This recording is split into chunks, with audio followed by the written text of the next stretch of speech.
You're feeling fatigued? You're about to get your afternoon boost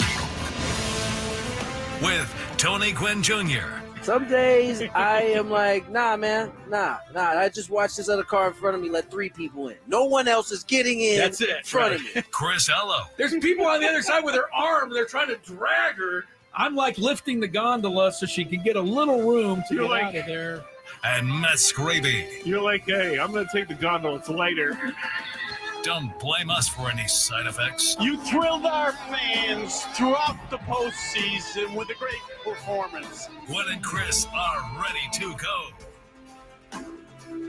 And once again, the guy lies a little bit. We're still trying to get hooked up on the cameras. Hi, Asterisk, everyone. you're still trying to Get out of here. What, you guys are cameras. ready to go? Yeah. You guys are both just sitting there waiting? Yes. No. Oh. Wait a minute. It's black. Boom. Hey! Welcome, everybody, to Gwynn and Chris. Chris Ello, Tony Gwynn Jr. at Petco Park, Skraby, alongside here in the Odyssey Palace Studios. And we're in a little better mood today, I trust, after the Padres got back in the win column last night. 5-1. In a bad mood? I don't recall anybody being in a bad mood yesterday. I thought Skraby was yelling at the world. No, that was Monday. On Monday. That was Monday. I think yesterday I would probably take over the lead in the bad mood department because of the whole Ryan O'Hearn criticism you and I were getting, or I was getting mostly. And, so I wasn't in a good mood. I didn't like the fact, anyway, I don't want to regurgitate we that. don't need to go down that Yeah, road. let's leave that one. Ryan Did you know O'Hearn, he was 2 for 4 last night? I did. He had a good game, a couple of singles and an RBI, and he was just part of it as the Padres beat the Gigantes 5-1. I mean, you got to be honest. I mean, when the first second pitch of the game goes over the fence, though, you're like, really? Like, is this possible?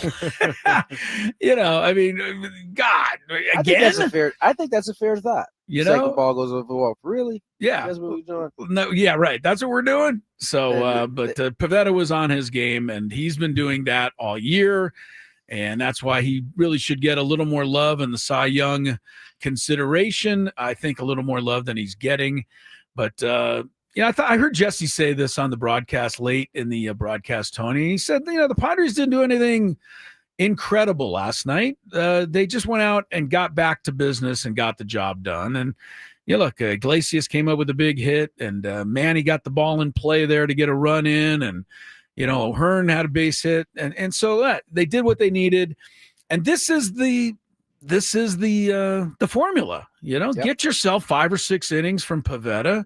You normally get that from your other starters. You hadn't gotten it recently, but you go back to a 2-1 game for 5 or 6 innings, and then give your bullpen the ball. And so that's what I saw last night, and I'm glad I saw it. It's just a reminder that the sky was never falling. It was more that they didn't get good starting pitching. They had the one crazy day where King couldn't pitch. Right. They had a bullpen day, which actually turned out to be their best pitch game of the series. That's right. And then the 2 games after that, they didn't get the typical starts that they normally get from the guys that threw. And so, especially against those type of teams, you're behind the 8 ball, and it's going to be a tough climb. And then the first game here, what happens? Another bad start to a ball game. It finished better, but before they even picked up the tools, they were already down 4-0. Yeah, right. So, the difference was Pivetta, yes, he gave up the second pitch homer, but he didn't give up anything else after that. And it just allowed the Padres offense to kind of ease into the game. And then they took the opportunities they got, they cashed them in, and they got to their magic number 4. You hand it over to the bullpen, boom, bada bing. Yeah, they weren't going to lose again, scoring 4 runs. They're now 51-17. That is a 75% win rate. So, you score your 4. I like the chance. And they did lose a game on Sunday when they scored 4. Yeah. But it doesn't happen too often. So Padres back in business. Dodgers, as you might expect, didn't let the Rockies beat them again. So it is still a 2-game margin. And, my mind works this way, so I'll go ahead and throw it out there. But, I'm looking for the Padres to gain a game today and tomorrow combined. Like there's 2 games today, today and tomorrow. Hopefully the Dodgers will lose one at least. The Rockies have played a little better. Maybe they can sneak one more. The Padres win there too. That would get us to within 1 game. And then you take 2 out of 3 over the weekend, and then we're back even, set, ready to go down the stretch. That's kind of what I'm hoping for. And I know the Padres players and coaches can't think that way, but that's me. Tony, I don't really care where they are. I know you honestly. don't care. Because we just finished learning. We were like, I man, know. how good would it be if we go into that Dodgers series a game up? Oh, yeah, and Well, it didn't help, did it? It didn't help at all. So I don't care how it goes, where they are when we go into this series. As long as when that series comes and the rest of the series, they just play good. If they play good, it takes care of itself.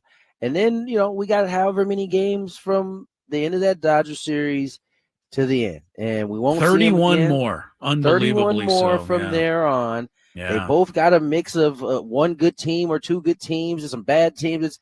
It's pretty, Padres schedules are pretty even, honestly. Similar. Yeah, Right. They really are. So, I would listen. It's always a fun storyline for us when the Padres go in and they got a 1-game lead. But at the end of the day, if they don't win those games, they're just going to be back where they were. So be where they are. Try to set some momentum going into this series.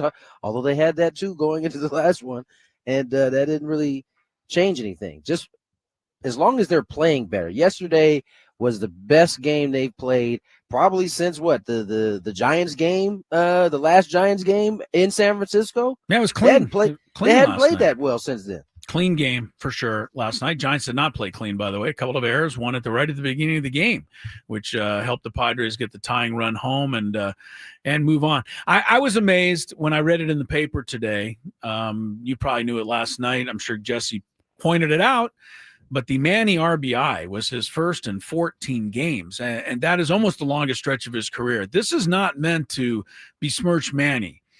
The reason I'm bringing it up is because you would think if somebody told you 14 games ago that Manny is not going to have a single RBI, you would have gone, oh no, we're going to be in trouble. They went 9-5 in those 14 games. Yeah. And that includes the 4-game losing streak, right? So it tells me that this team is more than a one-man gang, and they have been all year, and everybody's been contributing here and there. And, Laureano gets a lot of credit for that because he's been great since the trade deadline. And, Hearn's come in here, had a couple of good games. Look, he said it himself yesterday. I don't know if everybody heard this, the Ryan O'Hearn fan club out there, but even he said he wished he had been contributing more because he really hadn't been doing what he wanted to do. I think last night was more his kind of game with a couple of hits and an RBI. And, so look, everybody's been doing their thing, and now hopefully Manny gets it going again. And that's crazy. 9-5 in those 14 games he didn't have an RBI. Yeah, I was shocked by that. So, I don't know that would have been, prior to that deadline, that would have been a tough carry to, for especially the way they had been playing prior, for him to go 9-5. But you take it. Hopefully, yesterday he kind of broke out. He said he swung the bat. His BP yesterday before the game, I said this on the air, was spectacular. Like I don't know that I've seen a more impressive BP. It was like I'm talking about like low line drives, but all of them kept going over the wall. It was like they say, when you're playing, they tell you, hey, man, just try to hit a line drive through center field wall. And like you're in your mind, you're like, okay, I get the idea of what you want my swing to do, but the ball's not going to actually do that. Yes, I know you want me to hit my golf shot 300 yards down the middle, but it doesn't really happen. Exactly. You got the idea of the stroke you need for it, but he was actually hitting balls like that yesterday out of the ballpark, and then he had 2 knocks that looked very similar to that. I told Sam Levit last night at the ball game, and Sam will be on with us a little later previewing tonight's game, but I told him, and maybe I have noticed this before, but it stuck out to me last night. The bat speed that man generates is something that I can't explain. You almost have to see it to believe it. How does he get so much speed on that bat, Tony? I wish I had the answer to that because I have no clue. His bat gets through the zone in a hurry. He's got leverage, and his swing is is so short and smooth, short to it, long through it. But he's got the ideal size to be able to have that type of swing. But he's his stroke yesterday was pretty nice. It was good to see. Good to see. Pivetta continues to do the job as we said, and you're back on the win column now. You got to get 2 more. You want to get 2 more. Gatto is too strong. It just is. We keep saying every game's a must game.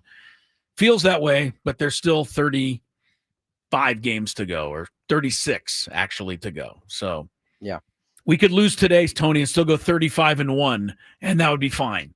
Yeah. So today is not really a must game. But it would be, they're all nice to have. I want to thank Jesse and you for giving me a moment in the booth yesterday before the game. And the great John Miller came in, and I'm like a fanboy of John Miller's. I did everything I could not to act that way. He handled it like a pro, ladies and gentlemen. You would not have known that he was a super fan of John Miller. I think this guy is one of the greatest announcers ever. And I asked Jesse. I did notice Jesse you said the staring same at thing. him quite hard, though. Oh, weird. I did notice it. I was thinking to myself, man, he is staring through his staring right through now. him. Yeah. This is John Miller. He was standing right next to me and talking to you guys. He seemed like the nicest guy ever. He's giving Tony a bit of a hard time. And so that was kind of fun for me last night. And to a legend like that. And I do think he is, one of the guys you got to put on the legend list when it comes to broadcasters. I know Jesse and I talk about that often. Yeah. That is our childhood, literally standing in the doorway. That's right. Every Sunday night baseball, him and Joe Morgan were the guy. I didn't even know he was I was probably too young, but I didn't even know. I know him for Sunday night baseball. I didn't know him because he was the Giants. That's how I know him. I was blown away the first time my dad was going through some tapes. I'm like, yo, why is this Sunday night guy doing why is he doing the Giants game? I did not understand it at all. But here he is sitting in there talking to us, and oftentimes, right as we're getting ready to go to first pitch, he's still here. He's got to get to his first pitch, but he just it's like a one of those. He's like my father in some ways, just loves to talk baseball, he loves the game. Life, whatever. And you can tell he loves it by the way he broadcasts it. And just to add to his career before the Giants, he was 14 years with the Orioles, and that's where I first discovered John Miller before the great days of Sunday Night Baseball. So anyway, it's fun to get to meet him last night. Thanks to you and Jesse for allowing me that chance. Reminder to all of you, Skraby and I will be out at the far corner this Friday before the ball game. Of course, the Dodgers are in town Friday night, so coming out and get ready for the game with us Friday. The Ultimate Game Day Hangout, it is far corner. It is across the street from Petco, 10th and J, and we'll be there at 2 o'clock, 2 to 6. I'll tell you more about that as we go along. Gwynn Chris is underway. We'll tell you what's on the show when we come back. And I don't know. It was kind of fun last night. Are you going to bury the lead? I know. I didn't even know if Tony saw it.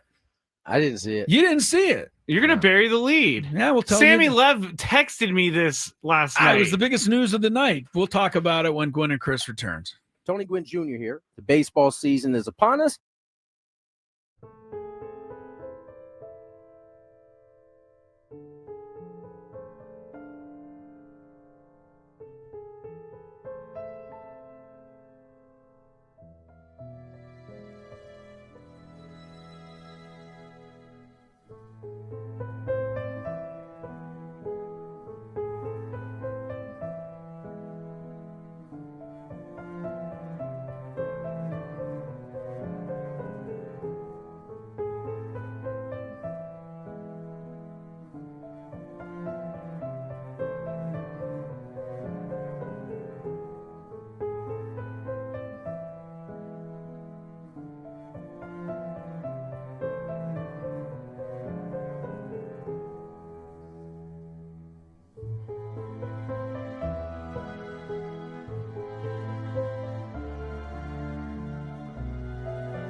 That break couldn't have ended fast enough.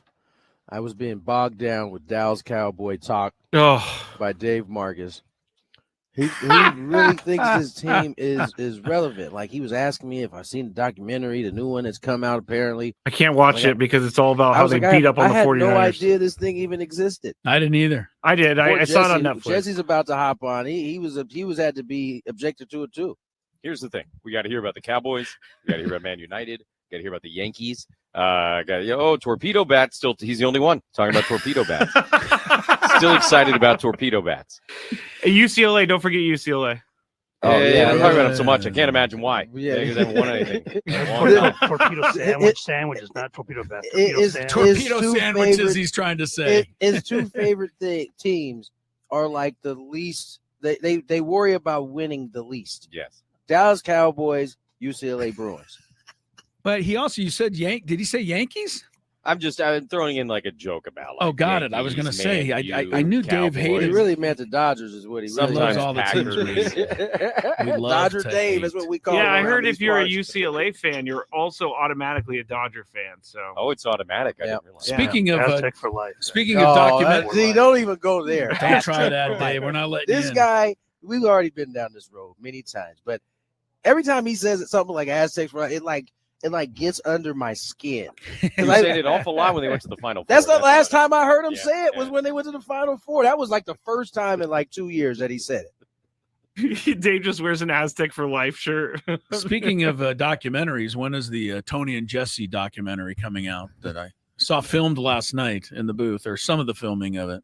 Yeah, that's Is that a that's top Netflix? secret. Top secret there, buddy. Okay. Top secret. Oh, okay. Nice job on letting out the secret, Chris. I didn't let out the secret. I'm going to have a big thing. You'll find out about the details at some point. Nonetheless, but so that's what I was doing during the break, Mr. Marcus. I don't Was, really understand what you could even say about the Cowboy. Like, why That's would you what want to bring them I up right can't- now? I can't understand his Yeah. excitement for it. Right. Like, he's watching his owner literally sabotage his own team in real time. And like, he is like super excited about this year. Monday.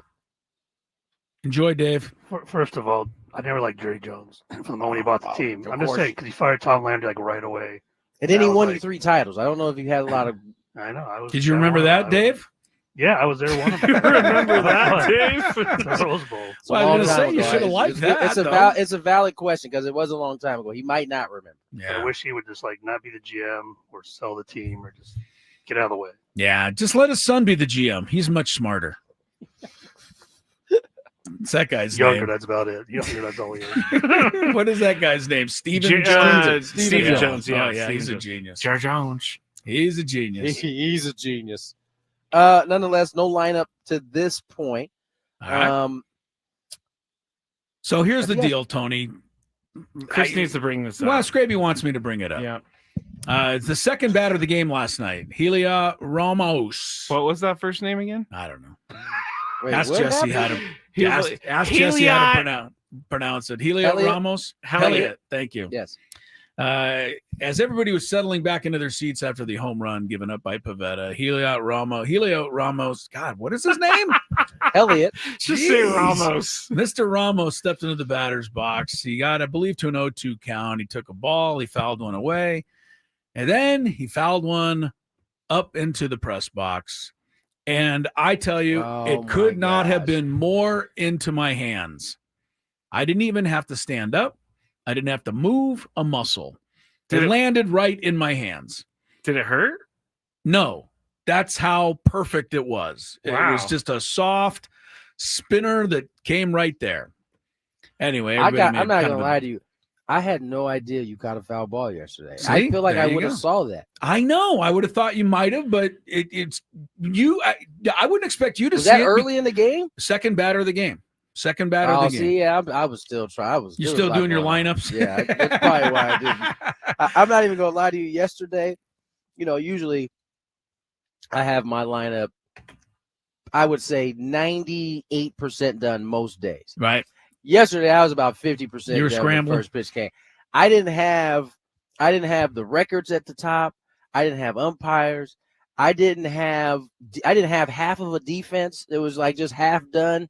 there was so much happening here yesterday, but So you went on the air a little bit half naked almost. That explains why you didn't hang the star out then. I was going to talk to you about that. Yeah, no, I wouldn't hung the star anyway. No, you wouldn't have needed to. It was too easy of a catch. My immediate thought when I saw this picture, well, Sam actually texted it me after you did it, right, was how great would it have been if it was Ryan O'Hearn instead that hit the foul ball to Chris. That would have been incredible. If Ryan O'Hearn hit it, it would have bounced off the back of the wall and hit me in the head.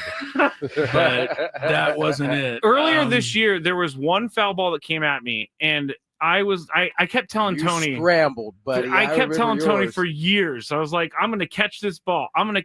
This thing came at me, and I couldn't have gotten out of the way fast enough. The thing hit the wall behind me and left a mark. There's still a mark from it. So I'm surprised you're not hurting.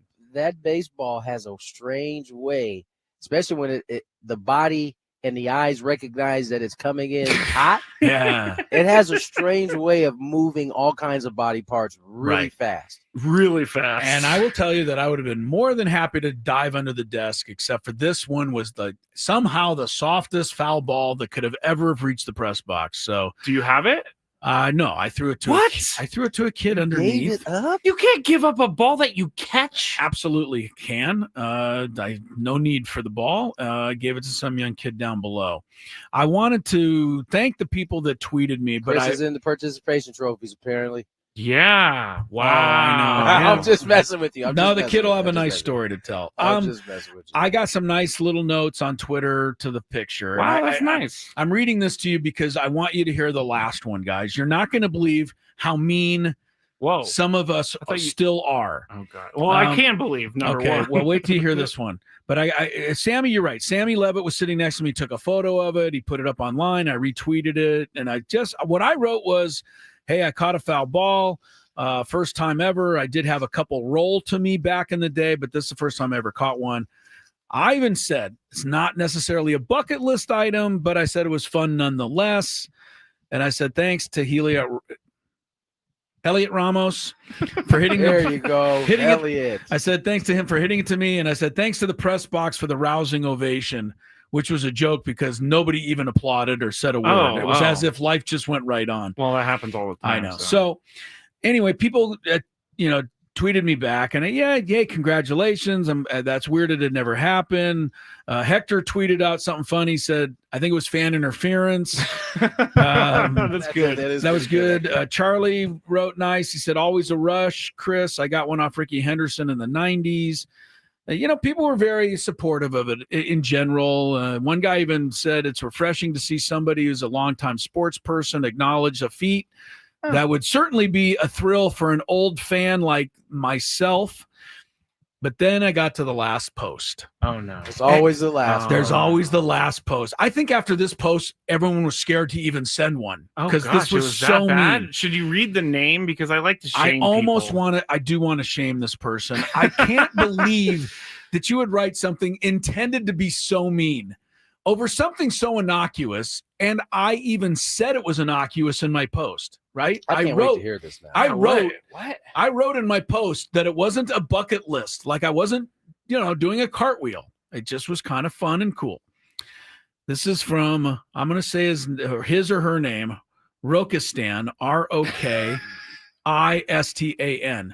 Please stop following me, Rokistan. You can block them if you want. Whatever. Here's what Rokistan wrote. Way too many words about this. Like big deal. God, dog. Wait. Way too many words about this. Like big deal. Are you 8? Wow. I couldn't believe how mean-spirited that was. That's actually not mean. I think that's actually funny. Oh, you think it's funny? I think they meant it to be mean. I don't think they meant it to be. But if it was sent to me, of course, I would be like, that's actually a really good one. No, I don't think that was to be funny. That was to be mean. It was to try to irk you, yeah. Try to bust my balloon or whatever. Is that a troll move right there? I don't know. That's definitely a troll move. Are you kidding me? That's I can't even say that I'm surprised that someone was in there just looking to rain on your parade. Yeah, even if your parade wasn't even that big of a deal to you. Yeah, right. They had to get in there and just let you know how ridiculous. Right. Oh my What God. are you, 8? Well, you know what I love about You- these and sorts here's of tweets? the thing, Skraby thinks it was funny. He wants to look. Do you want to follow the guy? No, I'll I give don't you want his to follow address the if guy. you'd I like know that to he was trying to be send mean him to a you, congratulations note. but for it his was great like Hey, you know what you do, Chris? Just remind Skraby of how he feels now when the tables are turned, because they often are, Yeah. and he's getting some blowback on the chat or on Twitter. He's like, hey man, it's funny. Just laugh it off. I didn't even go on the chat yesterday. Key. Yeah, I sometimes it depends on where I'm at, but it was like that one time you and I posted a picture of Chris and I at a game, and some guy commented, and if you are so mean and clever, I will give it to you. But he said, Oh, I remember this. yeah, one. he was like, are you sure that you two did SD fat loss and lost 90 pounds? Because Oh, I'm looking wow. at Yeah, I this remember that picture one, too. and dot. Right, he basically just wrote under our photo, You're boy, fat. the two of you guys are really fat. And I actually gave him a little bit of applause because that was so unique. You felt that was You creative? gave that an applause, Skraby. Oh my goodness. Yeah, I did. Something you have a screw loose. That's how I combat things, because if I think it's funny, then it doesn't bother me. Well, this was It's a okay. defense Maybe this was mechanism. funny. Gotcha. I don't think it was. I think don't- it was no, meant no. to be incredibly mean spirited, Here's the thing and it I was think. taken as such. Here's the thing I think is so funny about these tweets. This guy spent more time writing back than it would have taken for him to read the tweet and scroll on. He literally took more time to write you back to tell you that than it was to read the tweet. So, sir, you have the problem because you took more time to What was type his the name? tweet. Rockistan? Rockistan has the problem. Rokistan. Everybody send him a mean tweet. We could get his inbox flooded. Oh, that's the problem with these people, though. He probably All right. wants that. Let's get back on track. We have to go past our time. So Yeah, we are. let's get to break. Thanks, Uncle Tony and Skraby. Thanks for letting me be on the show. You know, I gotta sometimes I gotta steer us back there. Sometimes, you know what I'm saying? Well, I'm only 8 years old, and I'm proud to be here. We're That is gonna a take our weird 8-year-old voice. We're gonna take our 8-year-old judge with us in the next segment. Sports Court on the way. Ben and Woods.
right now. But if you're tuned in on the YouTube, you can see that it must be time for our sports court get together. Tony is lucky enough to be down at the ballpark today, so he doesn't have to wear this wig is the itchiest device ever. This device, probably not the right word, but you know what I'm going Tony for. just opened a bottle of wine. Like, what was that? What happened? It sounded like you opened a bottle of I think wine. I was trying to put the headset I was trying on. to put my hat on so I could have something on, but it didn't work. All right, I got it on, Chris. There we go. Okay, we're ready to do a little sports court. I think if it had brought to our attention, we would sentence Roki Stan to 6 months in the county Hoosgow for that mean tweet. But instead, we'll go on to see what Skraby has in mind for us to discuss today.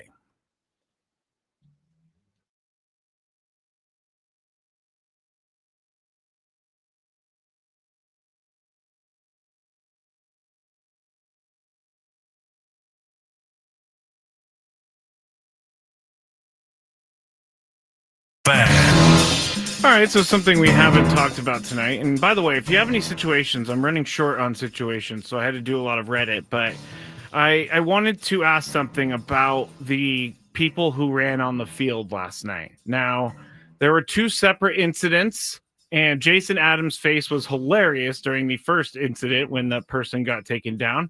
I went on Twitter after the game, and I was like, I got to see this video because I know people are posting videos.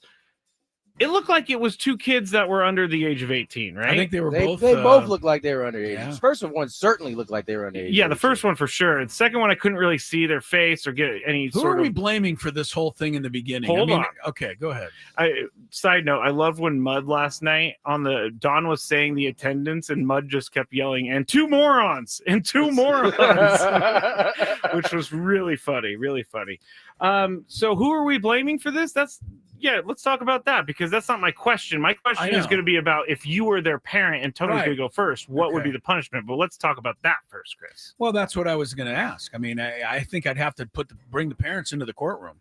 The people, the guardians, who was ever with them, the Cleveland Guardians that were with these, who I perceive to be children who are running out on the field.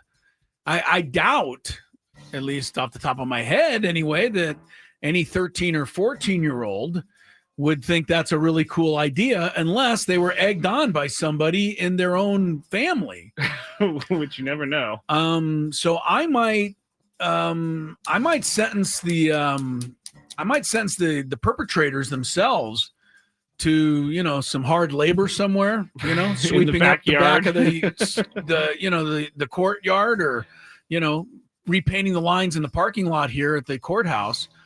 But I think the parents would come under a little more scrutiny than that from my courtroom perch. I would need to hear something that led me to believe that for some reason the parents were completely not in the know here, because that's pretty crappy. I've not ever seen that. A younger kid doing that. I don't think I've ever seen that. I haven't either. So, Tony, if you're the only actual parent on the show, but if this was your kid, what would their punishment be?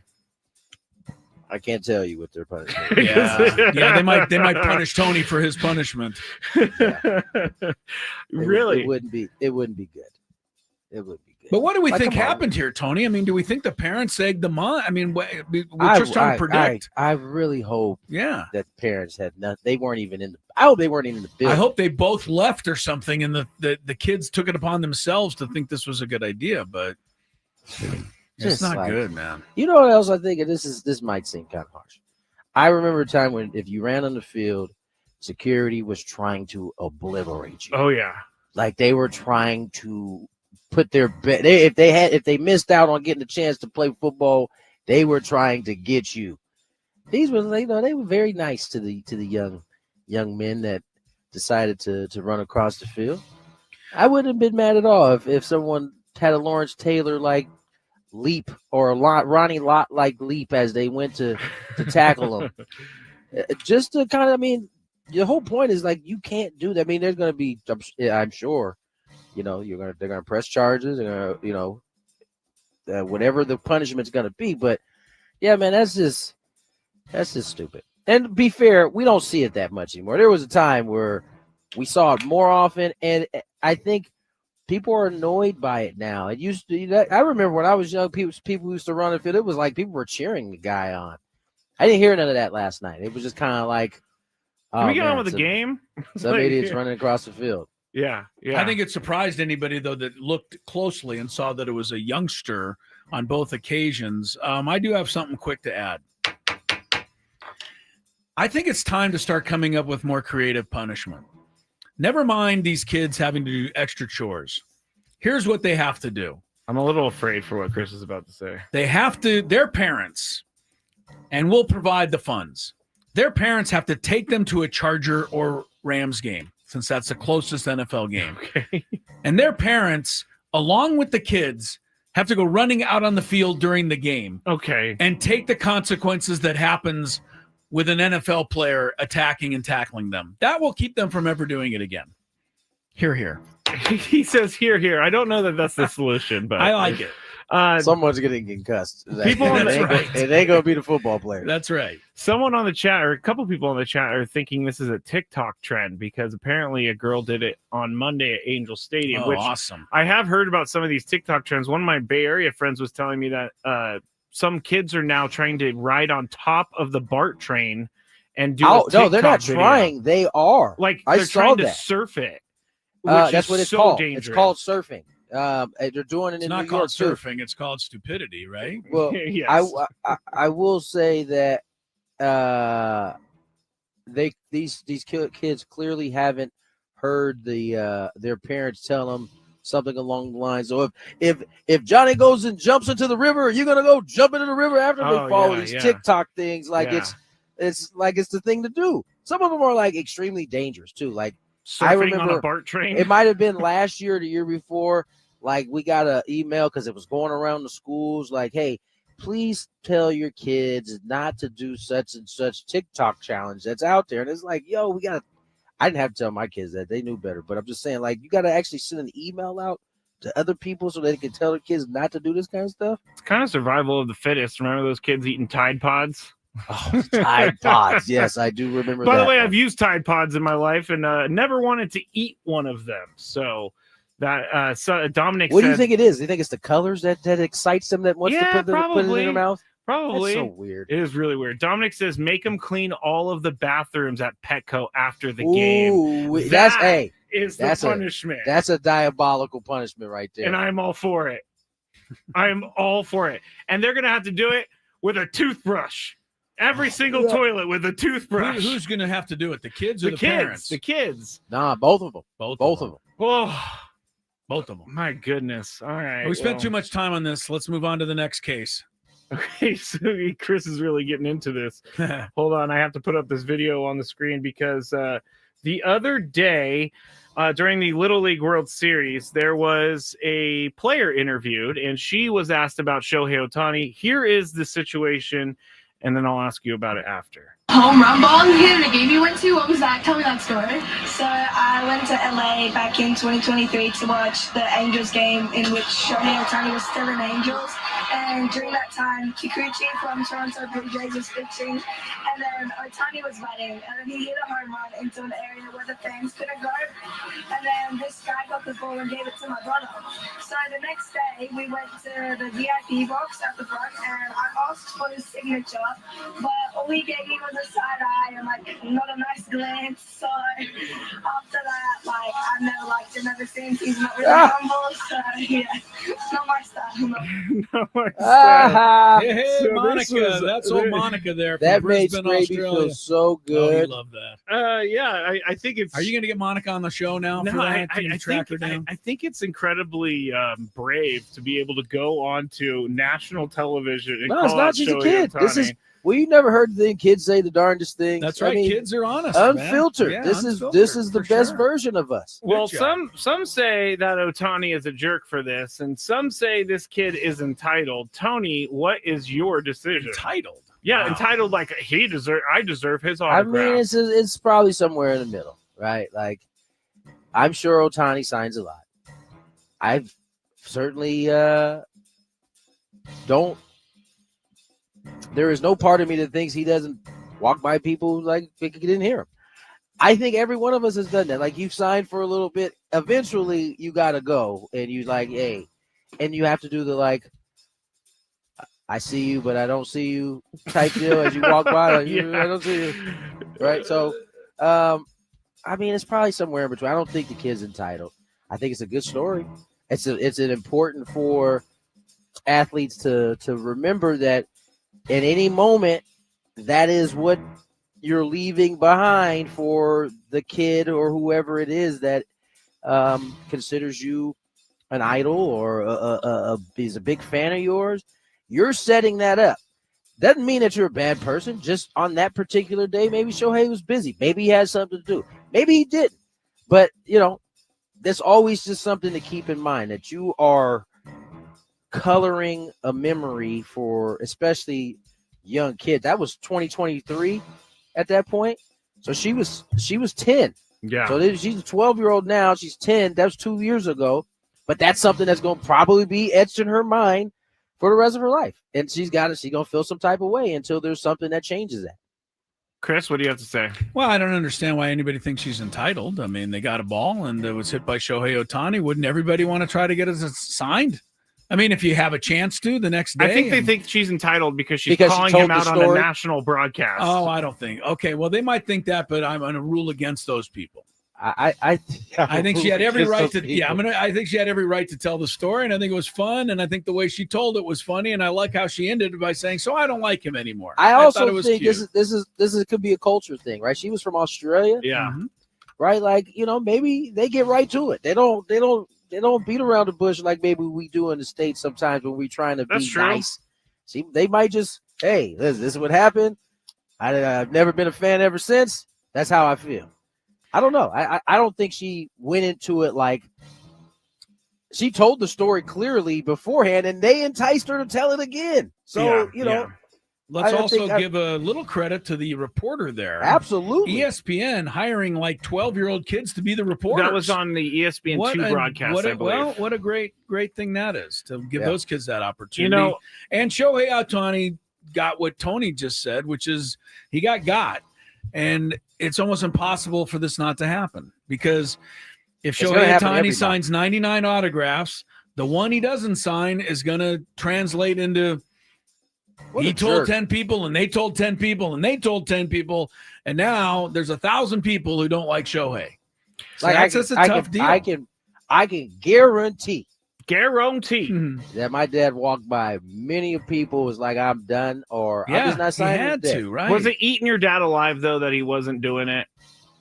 Probably not. He had other things to do. Okay, sometimes. I just feel like your dad is that type of guy, because all the stories I hear is that he'll stop in the middle of dinner to sign autographs. That's kind of Chris's point, though, is that that doesn't mean that you're not mindful of it. It's just you're not going to sign every single card. I do get that every single day, and so that particular day, it might lead to a story where it's like, I went to Qualcomm and Tony Gwynn didn't sign for me that day. Don't tell me Tony Gwynn's a nice guy. He didn't sign for me. Right. And that's okay. That's all part of it. Yeah. I'm reminded of the story that I have told on the show quite often. Actually, I didn't realize this until we started talking about this, but it's the time that I saw Reggie Miller in a Chinese food restaurant in Chicago. And my parents asked the waitress to go ask him if I could come over and get an autograph from him. She came back. She looked at us and she said, nope. He said, no. And my dad said that he heard him say, can't you tell him no, I'm with my ladies. And he put his arms around the two girls that were with him. And so I have hated Reggie Miller ever since. We even asked the waitress. That was respectful. Wait, hold up. Can I just butt in? I know a little something about this. Just because you asked a waitress, does that mean that you don't get any extra privileges? Well, it's not like I just walked up to him. You didn't just come up. Yeah, you sent somebody else up to bother him. Right. I mean, it's the same thing. It's even worse. Oh, here we go. Skraby, you're punished 2 weeks in the Hooskow for that behavior. Cole says TG Jr. took the time for me last night. Big ups. I guess you met him on your way out, Tony, of the stadium. Good for you, TG Jr. See, listen, if he would ask me for an autograph, he would have been out of luck. I got to get out of that parking lot, son. You're lucky if you ask Tony for an autograph after a game that he doesn't leave footprints on your chest. It is a speed walk. Nobody walks faster after a game. Lot. The race is on between Tony and Don Orsillo. That is and it's true. fun to watch. That is true. It is fun to watch. I'll The put two bets of them on that, can get actually. through the crowd pretty quickly. One last comment. I Need Money says TG Senior signed autographs for a giant line of people, including myself, at Valley Middle School in Carlsbad after one of TG Jr.'s basketball games. Some legends are just built different. But boy. Liz, believe me, I am not sitting there saying my dad didn't sign. There's sometimes I'd be there annoyed, like ready to go home and sign it. But I have certainly seen him give people the business. Like, I'm not today, guys. I'm not doing it. Sorry. And just keep it moving. All right. Now, maybe he signed enough in the course of his time that there's enough people out there to drown out the few that he didn't. But I'm pretty sure there is. it Tony. definitely happened. Yeah. I mean, he also said famously, I don't know why anybody in San Diego needs my signature anymore because I've signed for everyone. That's really funny, actually. All right, quickly, last one. Our fantasy football league had a punishment associated with coming in last each year. I came in last last year, and the punishment is for me to pick up my kids from school in a Tinkerbell outfit. My kids are mortified, and they do not want. This sounds me to like do more this. of a punishment for the kids, honestly. Yeah, I don't The like league is forcing me to do it. Do I have the right to tell these guys no, Tony? There's actually a strong case for on multiple reasons why. First, this doesn't seem like a punishment to him. It seems like a punishment to his kid. Chris kind of hit on it. The second one is probably the most important. If a grown man goes onto a middle school campus dressed as Tinkerbell Ooh, that- I in didn't even think 2025, They have every right to arrest him. there could be Yeah. a whole lot of Yeah. problems. Yeah. So I didn't just even think hear this, on it. Yeah. this is kind of dangerous, I think. Yeah. Especially if you've been a normal dad this whole time and then all of a sudden you show up in a Tinkerbell Yes. outfit. Hello, can I get my children, please? Sure. Right. Can you call the police? 100%. I can totally see this going the wrong way. So I'm a rule against this punishment for sure. Chris? I'm trying to protect the other kids on campus. I'm ruling against this. He does not have to do this punishment. Now that Tony brought that one part of it to life, I can't forget. I didn't even think about that. But yeah, if he gets out of his car in a Tinkerbell outfit, there's going to be not just kids upset. There's going to be other parents upset. There's going to be, my parents are going to be emailing that school immediately, like in real time. All right, that's it. There's one more, but we don't have time. But I'll just tell you. Basically, this guy's a girlfriend of 2 years. Her car, he said, smelled like it has roadkill in it all the time. Ooh. She says there's nothing she can do. He doesn't want to ride in the car anymore, and she's calling him disrespectful. Is he disrespectful for riding it, not wanting to ride in the roadkill car? If your car genuinely smells like, first of all, there's no way that one person is smelling roadkill and the other one is not. Yeah. And she sounds like she's just conceding, like, I can't do anything about it. It smells like It is roadkill. what it is. No, he shouldn't have to ride. It's not disrespectful. Chris? Truth needs to be told here. You got to tell him. Tell him what? That I'm not getting in that car. Sorry. Yeah. All right, that's it for sports part. Good, because this is hot. A good relationship will stand it. So, you got to let it fly. More Gwynn and Chris. Hour number 2. Yeah. What was that? I don't know.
Back now on 97.3 The Fan.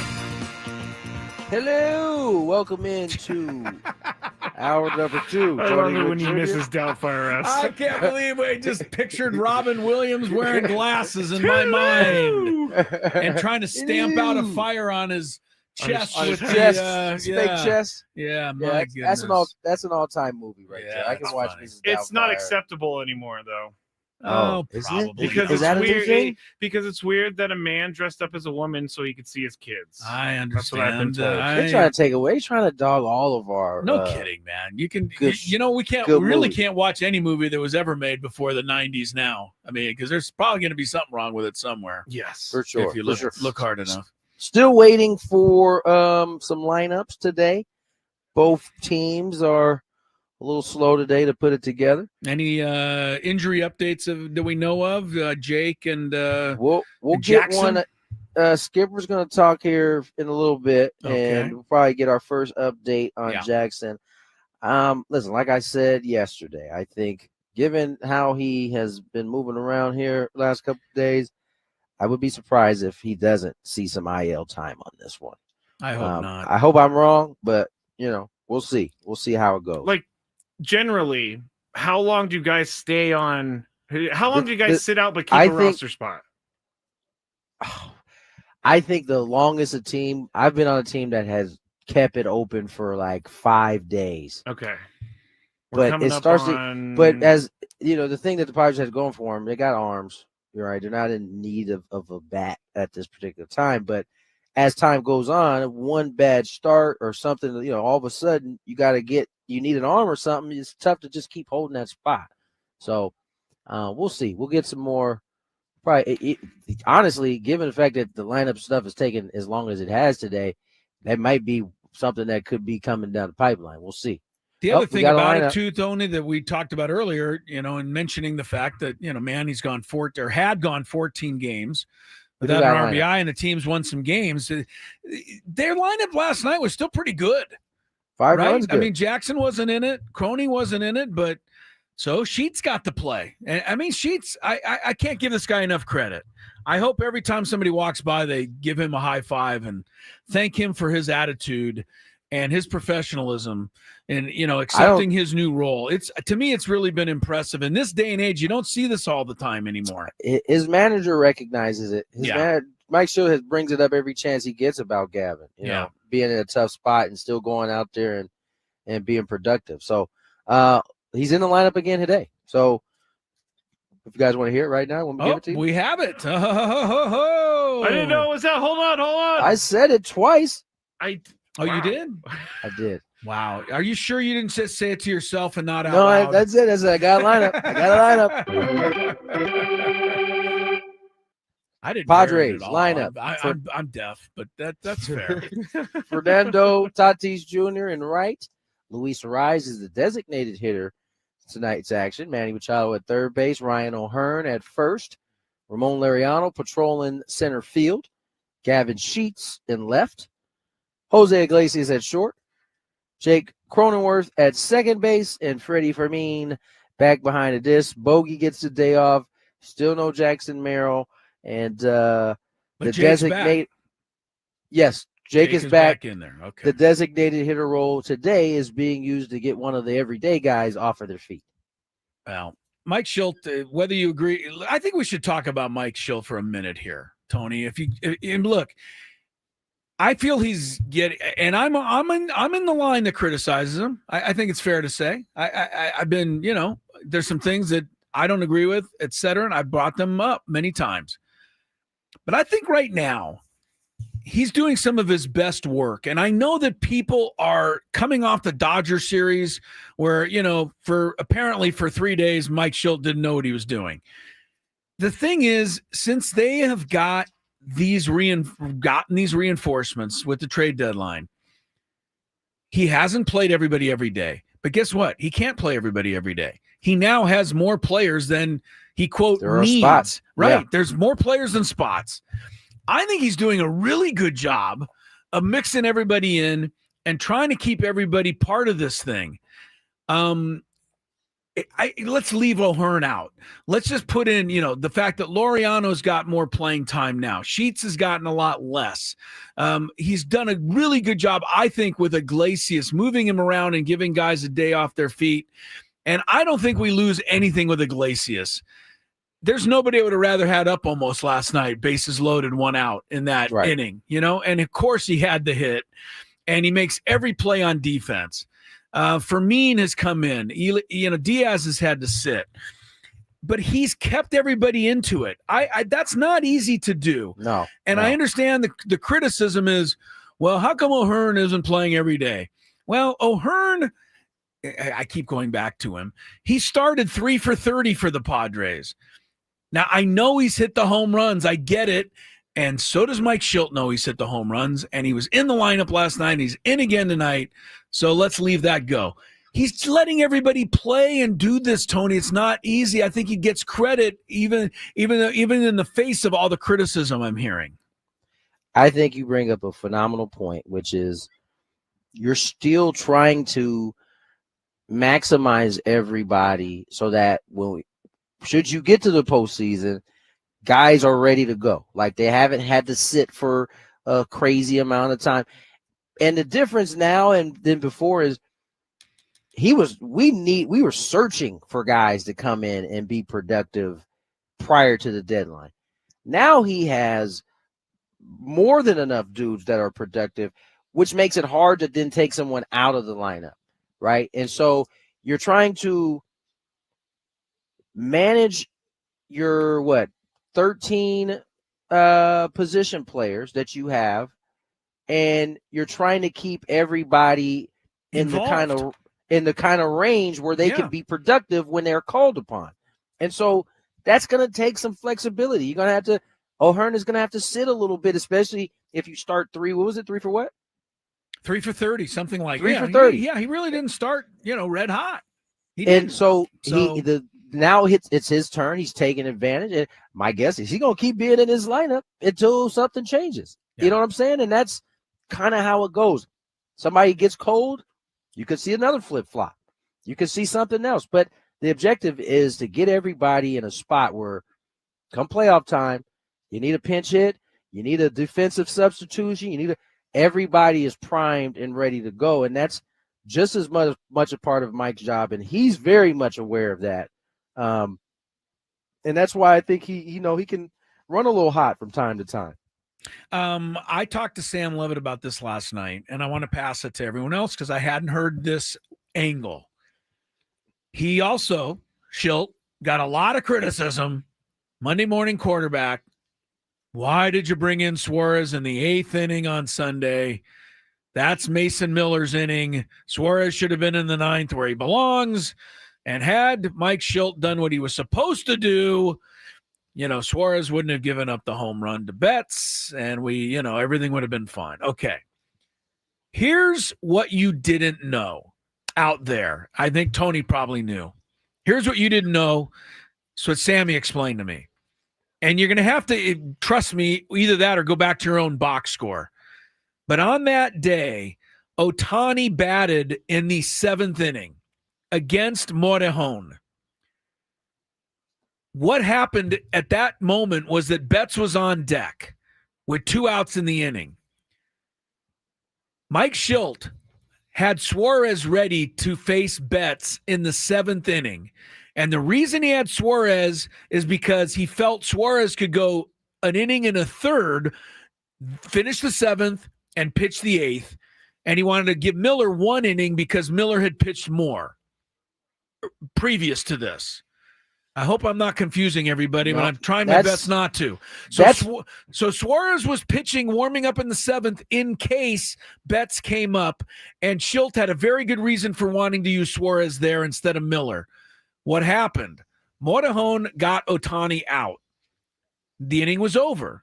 Well, he already had Suarez up, ready to face Betts and everybody, so he just put him in the 8th inning. That's the part that I don't think people out there hear and know. Now, if you want to disagree with all of that, go ahead. But I'm saying to you, there was pretty good a reason why Suarez pitched the 8th in that game, more than you probably thought about.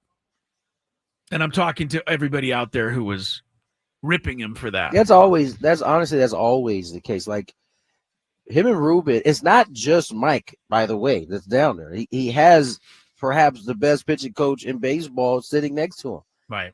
They have a tremendous idea of who they're going with, why they're going with, and the circumstances that are putting them there in the first place. They got that mapped out. So, like, yeah, that's some inside baseball type stuff there. But typically, that's how they kind of piece it together, anyway. And it just that time it ended up not working out.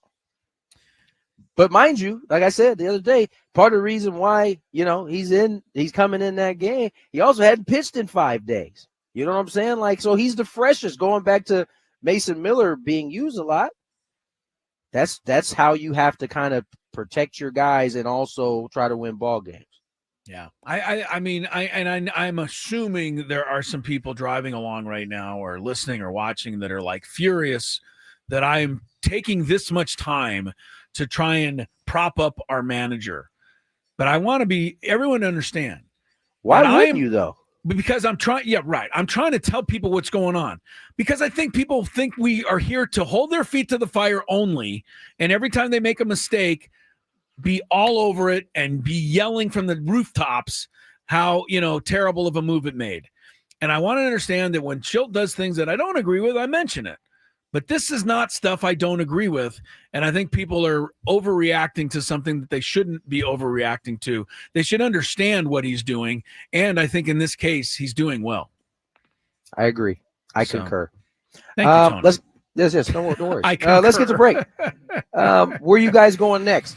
We got a little daily Gambit. Skraby had a big night. Oh, good. Skraby cashed in. Finally. Actually, he didn't cash in because we don't actually gamble, but he had a good night. So we'll tell everybody about that. You guys will get a chance to hear about that good night when we return. More Gwynn Chris. I'll be back later. Yes, sir. Sorry. That means be ready. No traffic. Oh, you feel? Let's say anything about traffic. Goodbye.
Tony, as mentioned, will be back in a little while. He's getting set for the broadcast tonight. Got to go down and visit with Mike Schilt, etc.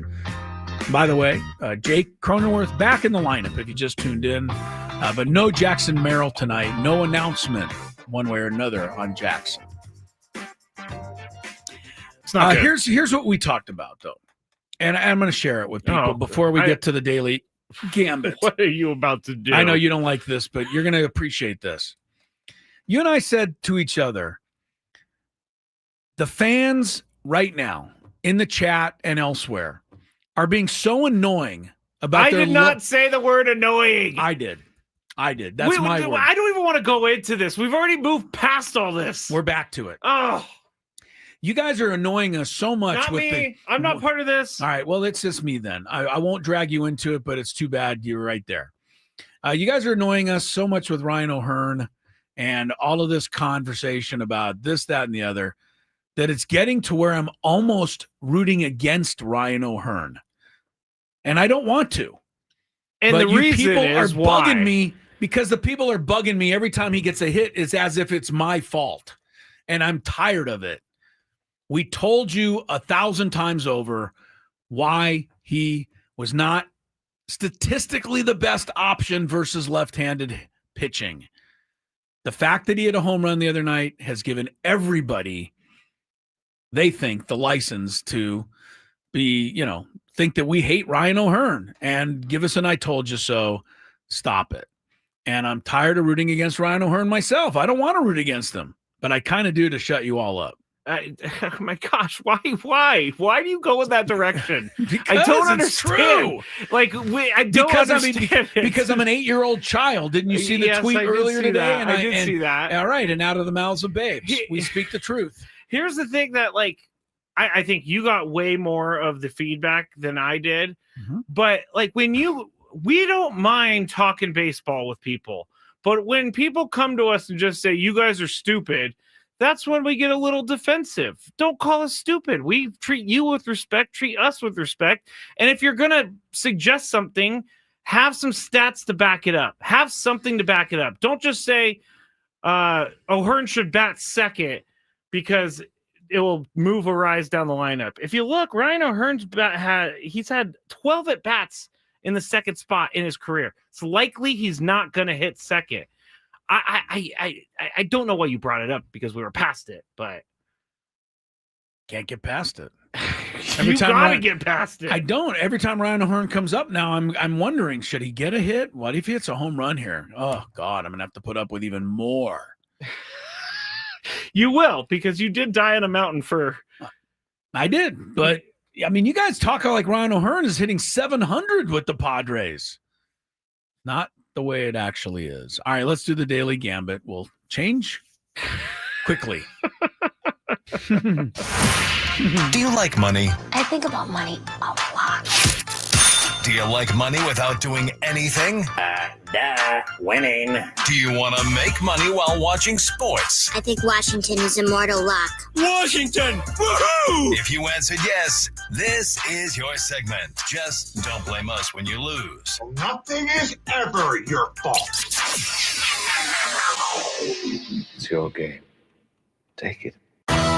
Gwynn and Chris go through the top bets of the day in The Daily Gambit on 97.3 The Fan. Daily Gambit is our daily sports betting segment here on Gwynn and Chris. Please, everybody, gamble responsibly. We had some bets that we made last night that we'll go through, and we will make some bets for tonight. Padres and Giants, over under 8 runs last night. You went under, I went over. It was under 5-1, so a total of 6. Dodgers minus 1.5 over the Rockies on the run line. You chose the Rocks. I chose the Dodgers. Dodgers won 11-4, so they took care of business there. Who had more strikeouts? Tarek Skubal, -1, or Hunter Brown of the Astros. You went Brown. I went Skubal. Skubal had 10. -1 is 9. And Hunter Brown had 6. So it was a hell of a pitcher's duel, though. They scoreless into the 10th inning last night in that game. Yeah, both 10th inning. Both guys pitched great. That's pretty incredible, actually. There you go. Nick Pivetta over under 6 innings. Now you have to explain this bet. He needed to go to 6 innings to be over, and he did. Okay. So the over was the winner, and we both, I think, went over. All right. Now, Shohei Otani, he needed 3.5 total bases. All he needed was a home run in this game. And he got one. He got one. We both went over, so we were right there. Ryan O'Hearn, I didn't actually calculate this one, but it is runs plus hits plus RBIs. What was the over-under? 1.5? And he had 1 run, 1 hit, and 1 RBI, or 2 hits. 2 hits, so he had 4. So yeah, he made it. He went over. Basically, he went made over. it. Good job, Ryan. And we both bet him to do that. Yes, I definitely wrote down the results on yesterday's sheet because I don't have any of them. Okay. WNBA yesterday, Lynx and Liberty. Liberty were favored by 3 points in this one. We both went Liberty, and we were correct, Chris. Liberty won 85-75. Right. And then Sabrina Ionescu, over under 17.5 points in the game last night. She had 17 points. I went under, you went over. You won by the hair of your chinny chin there. Yes, I did. Amazing how many times to get these odds. It really is. Almost exactly. It really right. is. Do you believe in the Padres back-to-back? They're favored by 1.5 runs tonight over the Gigantes. I do. All right, you'll take the Padres. Yep.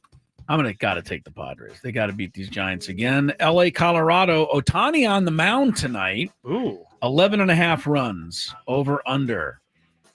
The guy pitching for Colorado is a rookie named Tanner Gordon, who's been really bad or actually really good.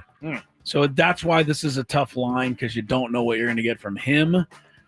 I know what I'm getting from Otani, most likely. Otani's probably not going to give up a whole lot. I'm going to say under. Me too. It's weird, but I'm going to say under. Me too. Okay, both going under. Otani, 6.5 strikeouts. Over under. I have no idea how long they're going to let him go, but they have been letting him go like 4 or 5 recently, and I think he struck out 8 in like 4 innings. I'm going to go over. Okay, here's what you have to remember here. Coors Field effect. No, the Rockies effect. They have struck out like 20 times in a game, I think 3 or 4 times this year. Oh. They strike out all the time. So you're going over. I'm going over. Okay. J.P. Sears pitching for the Padres tonight. 5.1 innings pitched. Basically over under. If he gets 5 1/3, he's over. He's over. If he gets 5, he's under. He's under. Sorry, JP. I think you're going to pitch better, but I don't think they'll let you see the 6th inning tonight. Got too many rested bullpen arms. I'm really curious to see how he pitches at Petco Park because he's a fly ball pitcher. Right. He should have a little more latitude. It should hang in the air for him. Hopefully. I'm going to be positive and say over. Okay. He's going to get an out in the 6th inning, you say. Yes. Total bases tonight. Who gets more? This is a tough one. Who's going to have more? Ryan O'Hearn? Oh, my gosh. Or Fernando? Total bases. That means singles, doubles, triples, home runs. Who's going to have more total bases tonight? Skraby, you're first. Fernando? I want to say Fernando. Or O'Hearn? I do. Well, but Fernando's not that. He doesn't seem to be that guy. He was that guy in April. Where did that guy go, Chris? We'll have to discuss it in a little while. I'm going to go O'Hearn. We still haven't seen Fernando in a while. No, I'm going to go O'Hearn because he's hitting right now. Taking O'Hearn. All right. God, he's swinging like a rusty gate, I must say. Here's the thing with Fernando. He's still got an OPS of 801. And I think, you look at that and you think he's still having a phenomenal season. But he's not Fernando anymore. OPS 799 officially. Oh, you know what I mean. Because of that, I'm going to take O'Hearn also. I don't know if you're allowed to. I know. Sparks, Dallas. You're playing in LA tonight. Sparks are favored by 8, but that's not the question. The question is 182 points. Oh, my goodness. Over under. Now, the reason I think the number's so high is these teams just played over the weekend. In Dallas, the Sparks won 97-96. That's 193 points. They went way over this just a few days ago, which means they'll go under tonight because the coaches will be yelling at them to play more defense. Script? Sometimes I look at the WNBA scores, and I am blown away that some of these finals are like 80 to 75. Well, okay. So I'm going to go under. And one last one. This is a matchup of two players we know and like. Kelsey Plum for the Sparks versus Paige Beckers. Who scores more points? In the aforementioned game, Beckers had 29, Plum had 28. Oh, wow. What'll happen tonight, Skraby, in LA? Kelsey or Paige? I think Paige Beckers has always come through for me. I'm going to go with her. Paige has had a really good rookie season, quietly, because their team's not very good. I'm going to take Kelsey at home. Kelsey Plum. I don't know that she makes the list of most well-liked WNBA player anymore. Yeah, I don't know. People seem to find fault with Kelsey often. She was in Happy Gilmore too, so they didn't like the time she didn't immediately sign the guy's WNBA card. They didn't like when she told that little girl to take off the Caitlin Clark shirt and put on a and Spark they didn't shirt. like when she told out of school that the Caitlin Clark team didn't contribute to the meeting during the All-Star break. That was another thing. And then she tripped someone. She got a hard foul for tripping. Kelsey, a busy year. Kelsey, I know you're a lot nicer than you appear. More Gwynn and Chris coming up. Ben and Woods on the Fan.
Skraby and I, no strangers to criticism.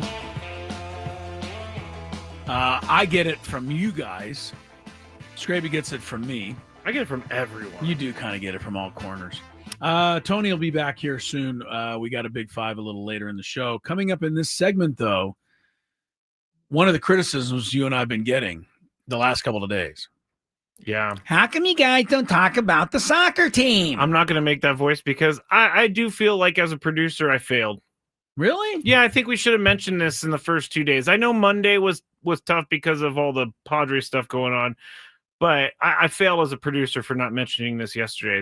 They're tied for the best record in Major League Soccer, and I think I failed people on that. Well, I don't think you failed them at all because I knew that they were tied for the best record in Major League Soccer. They have the best goal differential in Major League Soccer, which actually would currently make them the number 1 seed overall. I knew all of this. But Ryan O'Hearn happened, and a Dodger sweep happened. Yes, I understand that. So we apologize because we never on this show forget about SDFC. And to that end, we're going to talk about the C.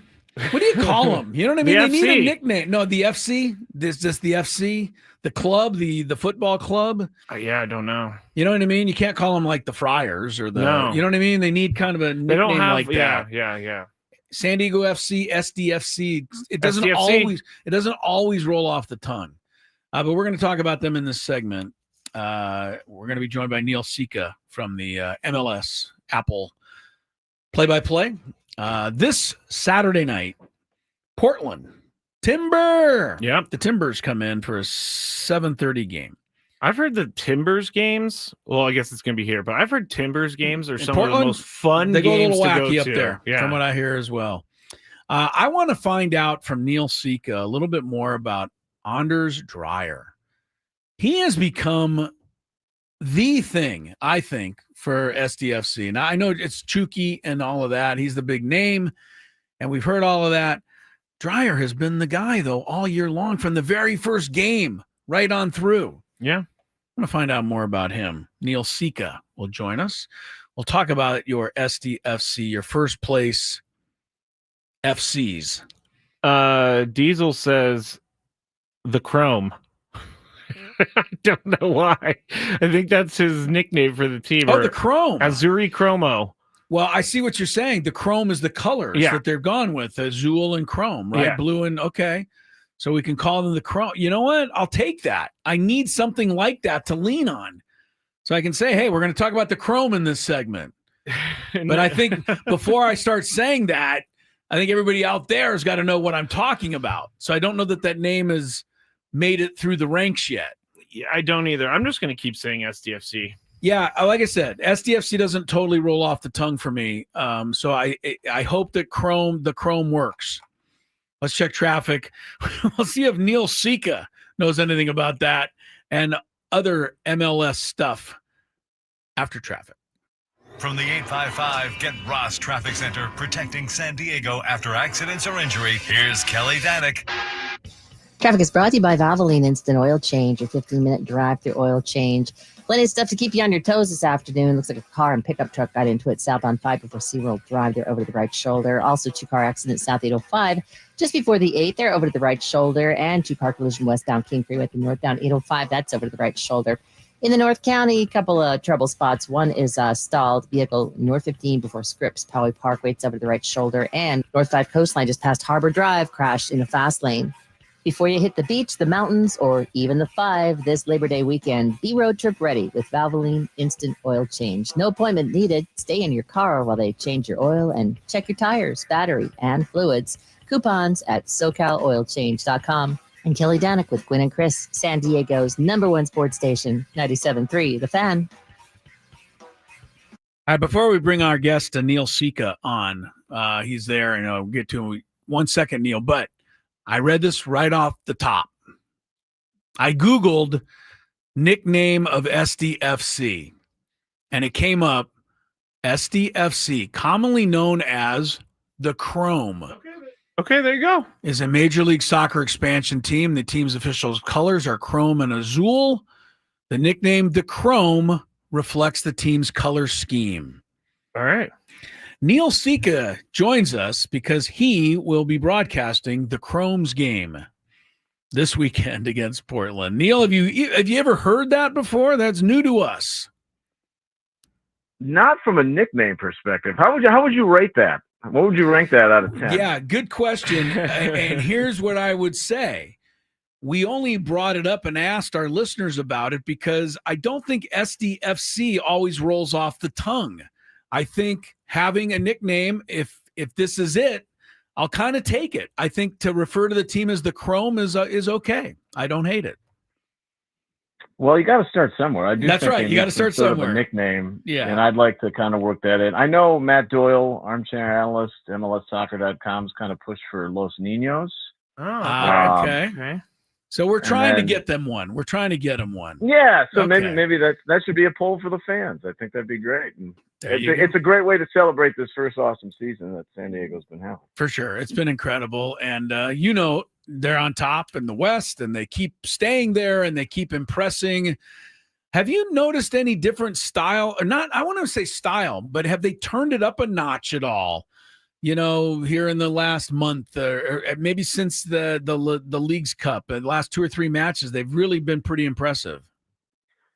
I think what's been most impressive for me when I've seen them in the 2 little swells that they've went through, the 3-game losing streak back in April, and they lost 2 or 3 early July heading into Leagues Cup. The fact that they bounced back from that, like expansion teams can get, for lack of a better word, punched in the mouth sometimes or kicked when they're low, and maybe they don't recover from that. But Mikey Varas has had a response with his group each and every time. And then you bring up the Leagues Cup, and we did the Pachuca game, and I thought that was a lot of pressure maybe on Chucky, who wanted to show so well in a game like that against his former team. And they were controlling the game, and then they give up a couple of goals right before halftime, and things kind of go to waste. I know they scored a couple late. And then the America game, you have the tie, and then you give up goal, in 66 minutes. So I think there were moments there, but it was good for them to maybe step into, again, some of the stop-start competition that the Liga MX teams provide. And then we did the Mazatlan live game, and they were in full control. And that's kind of the pick-me-up, hey, let's get back to what we were doing, because they had the big Nashville win going into Leagues Cup. And so having seen them a lot recently, I think that kind of created a little bit more of their mojo, which they've come out of the break with, or at least back into league play. And they're not phased, too. Like, long-term, when you see big picture adversity, right? I mentioned the losing streak, or maybe the setbacks, or even in game, they fall behind against San Jose.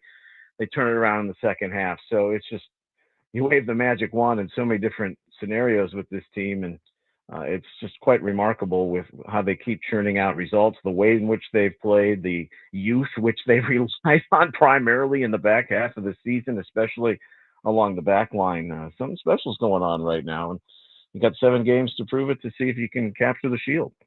We're talking to Neil Sika, play-by-play for Apple TV's MLS Season Pass. And the SDFC today announced that they had acquired defender Leo Duru from EFL side Blackburn Rovers FC. I'm not going to ask you about how he's going to change the team, but I want to know about the talent level across MLS, because we talk about baseball and they're going to be maybe possibly expanding. Is it going to water down some of the talent level? Where do you think the talent level is at right now in the MLS? Just in terms of compared to other leagues? Compared to other leagues, or is it really hard to find good players that will come to MLS and play for these teams? Well, I think you have to be responsible with knowing what your boundaries are as a club, and still looking at the model in which it operates. And San Diego's not a team that would consider themselves a heavy hitter. They've made shrewd moves. The fact that they're still developing their academy, they don't have academy. I mean, that's been the biggest thing they've been able to acquire in this window, where they've gone out, found other academy players who maybe haven't gotten the first team minutes. And Duru could be a case of that. He's still very young, but you plug and play, you pop him in. Look at Harangi over at Eintracht Frankfurt and playing with their reserves primarily. And the fact that they've stepped in and found young, talented players who maybe then you bring in, and this is your model, you develop them. We've seen this across the league, and a lot of teams operate this way. Philadelphia, the Red Bulls have done it in the past.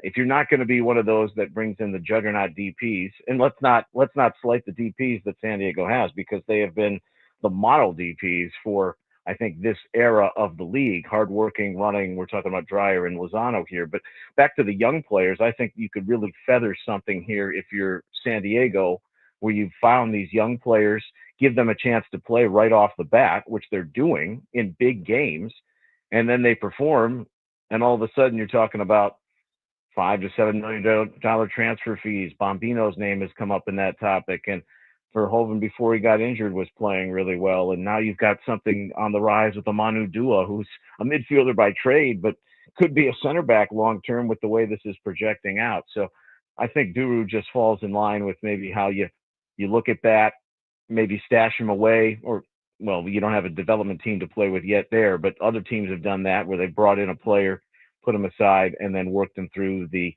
second team off to the first team. But San Diego's allowed these youngsters to not step in the kiddie pool. They've jumped right in the deep end and performed. And I think you could have a basis of a model there too, where I think that's some of the most impressive things to me when these academies started in 07, way back when, to develop some of this young talent now where they're flourishing with the first team. And that's how you can create some of these competitive teams in the markets that don't have the Miami or the LA Dollars or the Seattles of the world. So I think it's been pretty neat to watch from that perspective what Heaps and Mikey have done from a top level from afar. Neil Sika, voice of MLS, Apple TV, and Saturday night in San Diego. It'll be SDFC in Portland. I want to talk about just real quick with you, Neil, and I appreciate your great insight. In fact, you guys have taught us all of you guys have come on, and guys and gals from the Apple TV have taught us all so much about this league and the team and soccer, because a lot of us are still learning it all. The first guy I think I kind of liked and fell in love with, I think a lot of people did, was Anders Dreyer. I know that Chucky was kind of the focal point of the signing, and they were going to build everything around him. But Dreyer came right in and scored the very first goal, and he was kind of the first guy to start doing things like that. And he's kind of kept it going all year. Yeah. He's been really something. I'm looking through his career. He had a 19-goal season a couple of years ago in the Belgian Pro League. Are they getting more out of Dreyer than they could have ever expected? Or was this a signing that caught people's attention initially? I don't think it carried the shockwaves maybe that you brought up Chucky, and he was always going to be the headline name. But for Anders Dreyer, and earlier in the year, I was discussing San Diego, and we were talking about what the model has been. And now that they've got this ecosystem of the Danish league and the Denmark league overall, or the Danish player, or anyone who's played in Scandinavia through the years, and you can go back and look at the history of MLS.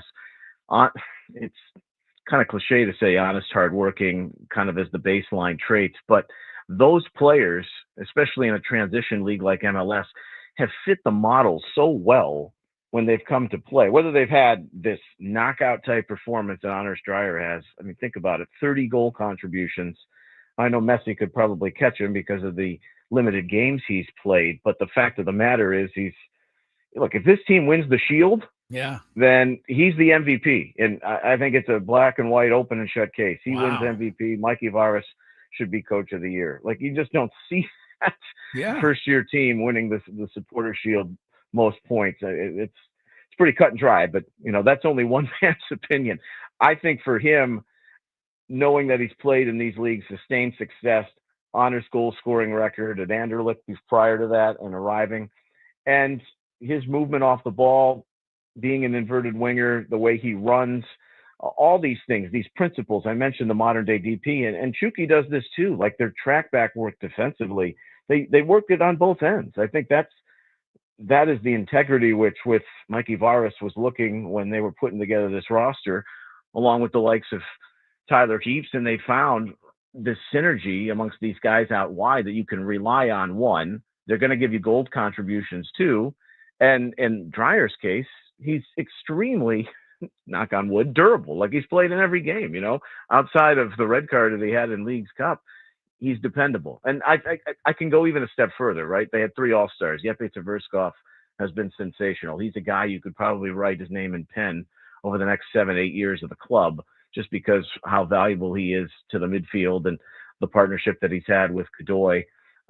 Those guys really make it hum in there and allow the operations a lot more smoother in the attack for the players they have going forward. But for Dreyer to come in and to be reliable from game 1 to now game 27, it's just a testament to the research that's been done and the recruiting by the club, and then his ability to fit in, knowing that he could take the next step in his career and then really shine in MLS. Yeah, he's been our guy for sure. And yeah, you know, I mean, and he changes the game. Like, you know, he comes on and like, I don't have to tell you this, you've seen, like, even the Mazatlan game, like, they were playing well, right? And that's a game that, okay, the result at the end of the day doesn't matter, but you snap your fingers. He comes on with Valakari, boom, 2 goals. And then look at the second half, and now you can obviously throw in Ingvartsen in the mix, and that's been a hot topic, the forward role. But he's just a difference maker, and you need that in especially with a team like San Diego, who's relied on so many young players and all these new players just coming together for the first time in a season where they've really not put a foot wrong. I love your you know, excellent, you know, analysis of it. My analysis of it is every time there's some guy running down the field open, it seems like it's him. That's my analysis of it. But it just seems to be the way. He's done it all year, and you know, this team continues to be great. And as you said, 7 matches to go. It starts Saturday night, 7:30 against Portland. You can watch it on MLS, and we appreciate MLS, Apple TV Plus. Neil Sika, thanks so much for the time, Neil. Appreciate you, and enjoy the weekend here in town. Guys, my pleasure, and hopefully, I guess we could say it's a chrome party, right? A point clinches a playoff spot, which is thoroughly deserved at this point for how the team has played. So thanks for having me on. We enjoyed it. Yeah, the chrome. I don't know if I'm going to go with this, Skraby, but I am. It's working for me a little bit. I'm going to need a little more support from the fans out there, like the soccer, you know, passionate soccer fans, soccer heads. Yeah, I want to know, like, if we start calling them the chrome, are you going to not like that? Are you going to think that's kind of disrespectful? Or are you going to kind of think it's, you know, we like it? I need to know, because I don't know. And I don't want to start running around with the chrome. And the SDFC fans, you know, the diehards are like, no, we hate that. Stop doing that. Why don't you keep saying that and see how it goes for you? I don't want if I want to risk it like that. I don't want to risk it like that. But according to at least one web Google thing I came up with, that is the nickname of the team. All right. They've got good to me. Portland on Saturday night. And that's almost, God, it's great. October 18th. That's the final match. That'll be in Portland, by the way. So they got Portland twice. They got them this weekend, and they finish with Portland. It is crazy how long the season is, though.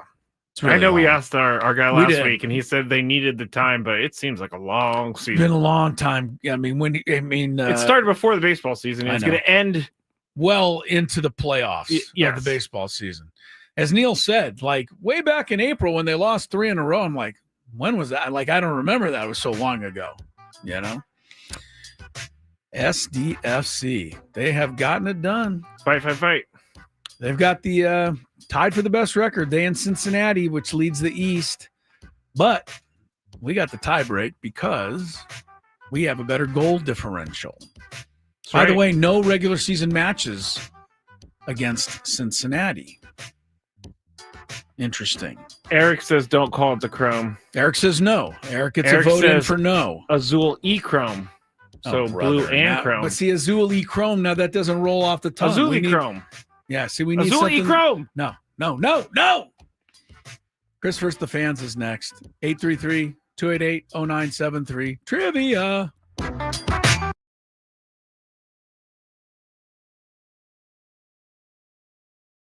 It has to do with average temperatures in the year 2024. And this is the average temperature, high, maximum per day, minimum per day. It is going to be your job today to find the 25 states whose average temperature is under 55 degrees. California's at 60. You're looking for anything under 55. I'm not going to let you go first. I'm going to give Tony first. Let's start with Montana. That is correct. Montana. Montana's the fourth coldest state in the U.S., 44.5 degrees average temperature. All right, Skraby, that leaves a really obvious one for you. I gave Tony first, but he didn't take it. So you can. I don't know that these are that obvious to any of us. All right, Chris. Well, I think one is obvious. Alaska, I think. Thought Alaska was pretty obvious. 27.8 degrees average temperature in Alaska. 16 degrees colder than any other state. Tony's up. Washington, the state. State of Washington is on the list at 48.4. So Tony takes a 2-1 lead. Skraby, give me a cold state. Maine. Tony, you're up 2-2. How about Idaho? Idaho's pretty cold. Cold enough at 45.5, seventh coldest in the U.S. Well, it's my favorite state to say. Minnesota. Yeah, that was kind of obvious. Same as Idaho. Minnesota, 45.5, Tony. How about North Dakota? North Dakota, there North you Dakota. go. You found it, number 2, 43.7 there. I'll take the lesser known Dakota. The South Dakota. I think it's the more known Dakota. Yeah, I would think it's more. Tony, you are up in a 4-4 tie with no strikes yet. How about Oregon? Oregon, believe it or not, Oregon's cold enough to make the list. Tony's 5, Skraby's 4. Never been here, but I knew someone from here and said it's very cold. New Hampshire. New Hampshire's cold. Tony. How about Vermont? Vermont's cold, and it's right next to New Hampshire, so that was good. 46.3. Tony goes up 6-5. How about Wisconsin? Wisconsin. I'm pretty sure that's going to be in there. Just below. Tony, you're up. We're going to move to Wisconsin's neighbor. How about a little Illinois? Oh. How about a little Illinois? Little Illinois didn't make it. You can get your first lead of the day here. A state that I've been to, a state that has beautiful scenery, Wyoming. That's number 3. Wyoming, 44.3. I can definitely second that. Laramie is like the notion, having been there every year to Laramie. It's cold. Tony. Iowa. Iowa. That's a great one. Is it? Has to be on there. 51.5. Iowa just snuck in there. I'm going to bank on the part of the state that's not attached to the paw is cold. Michigan. Michigan is a winner. Very good. The Upper Peninsula you're referring to. The pod. How about Utah? Salt Lake City and company. Yep, Park it's City. cold there. 51.2. That is correct. Tony hits it. 8-8. The only difference is Tony's got a strike. Nueva York. Nueva York. New York for Chris. It does get cold there in New York. 49 degrees average temperature in New York is Tony. Connecticut. Connecticut. What about Ohio? You ready to come up with an answer, Skraby? Ohio. Too hot. I Too know. hot. I was thinking that because it's next to Illinois, but I live Too there and hot. it snowed. Is that what you want, Ohio? Yeah. 54.9. Oh, It's the last one on there. Skraby goes up 10-9. how about a little Pennsylvania? Pennsylvania. Yeah. Frigid old Pennsylvania. Frigid old Pennsylvania. Home of Philadelphia, Pittsburgh, Harrisburg. And cold enough at 52.1 to make the list. Pennsylvania, baby. 10-10. Massachusetts? It has not been said. Doesn't mean it's correct, but it is. 51.2. Skraby hits a bell. Massachusetts. 11-10. Tony, you're up. Oh, man, this is hard. There are 4 left. Cold. How about Indiana? Oh. Indiana. No, Tony. It's a strike. 55.2. Indiana just over by 0.2. Some of the coldest spots in the country are in the plains. Nebraska. Yeah. Lincoln. That's all I got on Nebraska. Skraby's doing okay. That's correct. Wow! 52 degrees. Colorado. Skraby for the win. One of the most forgotten places in the United States Is Rhode Island. Rhode Island. And it is correct. Yes! Sorry, that was a lot. Does that mean I win? Game is over. Yes, Game is you've won. over! That was a stupid game. I didn't think you'd like it since it didn't win it. Those are my shoes on the glass. Sound like you're playing basketball over there. Sounds like shoes squeaking on the floor. Lack of rhythm is what that's called. I'm not going to disagree with you there. I've told you many times before, I am not made for dancing. It has to do with average temperatures in the year 20. Gwynn and Chris with you in the 4 o'clock hour. Tony returns at the bottom of the hour for today's Big Five. Tonight, J.P. Sears makes his second contribution to the Padres. Hopefully it'll be better than the first. Landon Raup, right-hander. Raup. He goes for San Fran. And we'll have it for you at 6:40 with a Sam Levit 5:40 pregame show. Sam's going to be on the show a little bit later on. He wants to tell the story of how one of his friends caught a foul ball last night at the game. Some 8-year-old, I heard. Right now, though, we got to get right to it, Skraby says. Be efficient. We have to be efficient this Get hour. right into the Big Five. Not into the Big Five, but get right into the Chris versus the fan, he says. Correct. So let's go. All right. If you had one shot, one opportunity to take down the human almanac himself, howdy do. Now is your time. Listen to me, this guy is dangerous. Now is your opportunity to win a prize. Well, I hope you know what you're in for. Chris versus the fans starts now on 97.3 The Fan. All right. We have the prize, which is a grand prize. You'll be qualified for a 2-night stay at Resorts World Las Vegas plus VIP admission to IU Day Club and a $175 food and beverage credit. You can celebrate summer with a 2-night stay at Resorts World Las Vegas. Dine poolside at one of the 5 unique pool experiences. In the 5.5-acre pool complex, the largest elevated pool deck on the Las Vegas Strip, and experience IU Day Club, a stunning oasis inspired by the idyllic islands of Southeast Asia, where the ultimate party concepts transform the weekend into a never-ending summer, Chris. I know. Special summer rates available now at rwlasvegas.com, now offering no resorts fees and complimentary parking. Every time it says a stunning oasis inspired by the idyllic islands of Southeast Asia, I don't know why, but the last season of The White Lotus pops into my head because they were in, what were they, in Thailand? Southeast Asia. Southeast Asia. That's where I imagine. I imagine them in. Exactly. I imagine it to look like that. The rules: you have to make it through 3 questions. Each question will get more difficult. If you get the question right, you move on. If you get it wrong and Chris gets it right, you're eliminated. But if Chris gets it wrong, then you move on to the next question, or you win. If you're a first-time player, let us know before you get into it, and you'll get that question for free today. Unfortunately, if you're a first-time player and you're 11 years old, I'll break your heart. Yes, you will. In the final question. I think people were upset. I was yesterday. Definitely upset. You were upset. The great Hambino walked in here and was like, man, that was cold. The great Hambino who does the Padres games here in the studio was like, he's like, that was Chris cold. Ello, you are horrible. Yep. For crushing a young man's dreams. I heard it. I was here for it.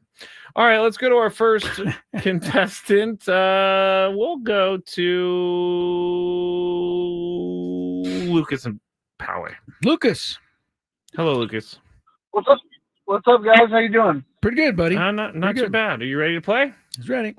I'm ready. Here we go. All right, Chris is going to know this, but it's a question number 1. What did Chris catch in the press box last night? A cold. No. Foul ball. Foul ball is correct. Very good. Nice Lucas. job. Nice job. You should have said Lucas is, what are you, 8 years old? Okay, will you get over it? No, I will not. I mean, I didn't know that, but it's the only logical guess. Oh, okay. You got it right. You got it right. All right, question number 2.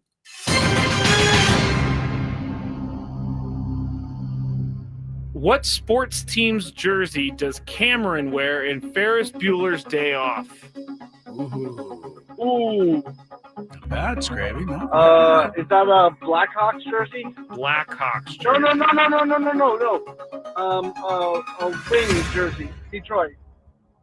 You Give got it to it. him. You He got saved it. Nice job, Lucas. The movie was in Chicago, but he was wearing a Detroit Red Wings jersey. Really well done, Lucas. Good job. I remember. Hang on, Lucas. I remember it growing up, like hearing about this movie.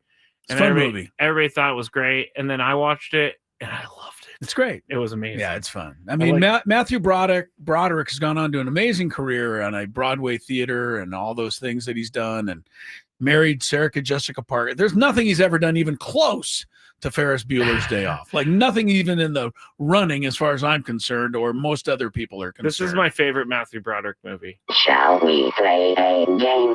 War Games. War Games. Oh, that's an amazing movie. Yeah, it's not Ferris Bueller, though. It's not Ferris Bueller, but I've watched that movie about 100 times. Okay. All right. Back to Lucas here, who's just sitting by. We're going down memory lane. Yeah. All right. Question number 3. You get this right or Chris gets it wrong, and you are qualified for that trip to Las Vegas. I don't know if anyone is going to know this, but I thought it was a decent enough question number 3. Give it a try. Lake Erie contains an artificial reef made from the pieces of which demolished sports stadium in 1996? Lake Erie contains an artificial reef made from the pieces of which sports stadium that was demolished in 1996? Let's say Detroit Stadium. Detroit Stadium.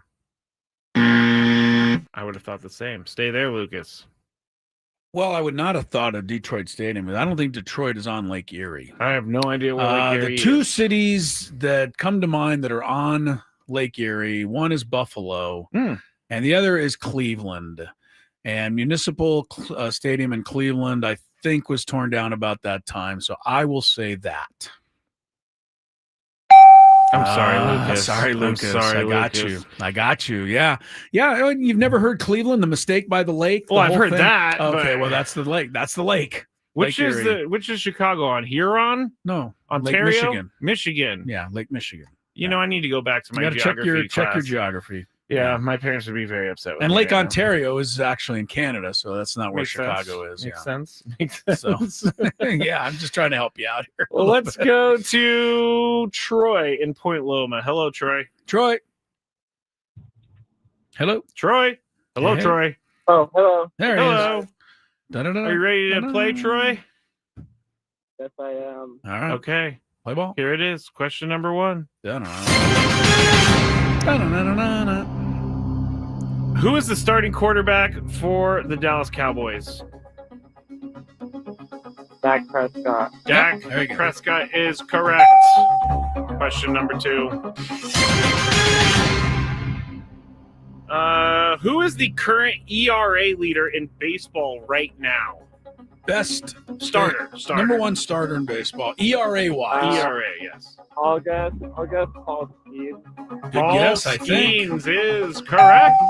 he's Nice on. job. Nice job. Way to go, Troy. Troy, question number 3. You get this right, Chris gets it wrong, and you are qualified for Las Vegas. What former Yankee collected the most hits in Major League Baseball in the 2010 decade? So between 2010 and 2019, what former Yankee had the most hits in baseball?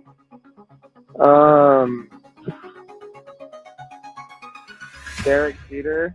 Derek Jeter. I mean, solid guess. Stay right there, though. I guess he wasn't playing in 2019. But... Yeah, that's the problem I'm having here. Former Yankee. Yankees have had a lot of good players. Boy, it could be like Paul O'Neill was around. I don't know, but he was that late. You know, Bernie Williams, I don't think.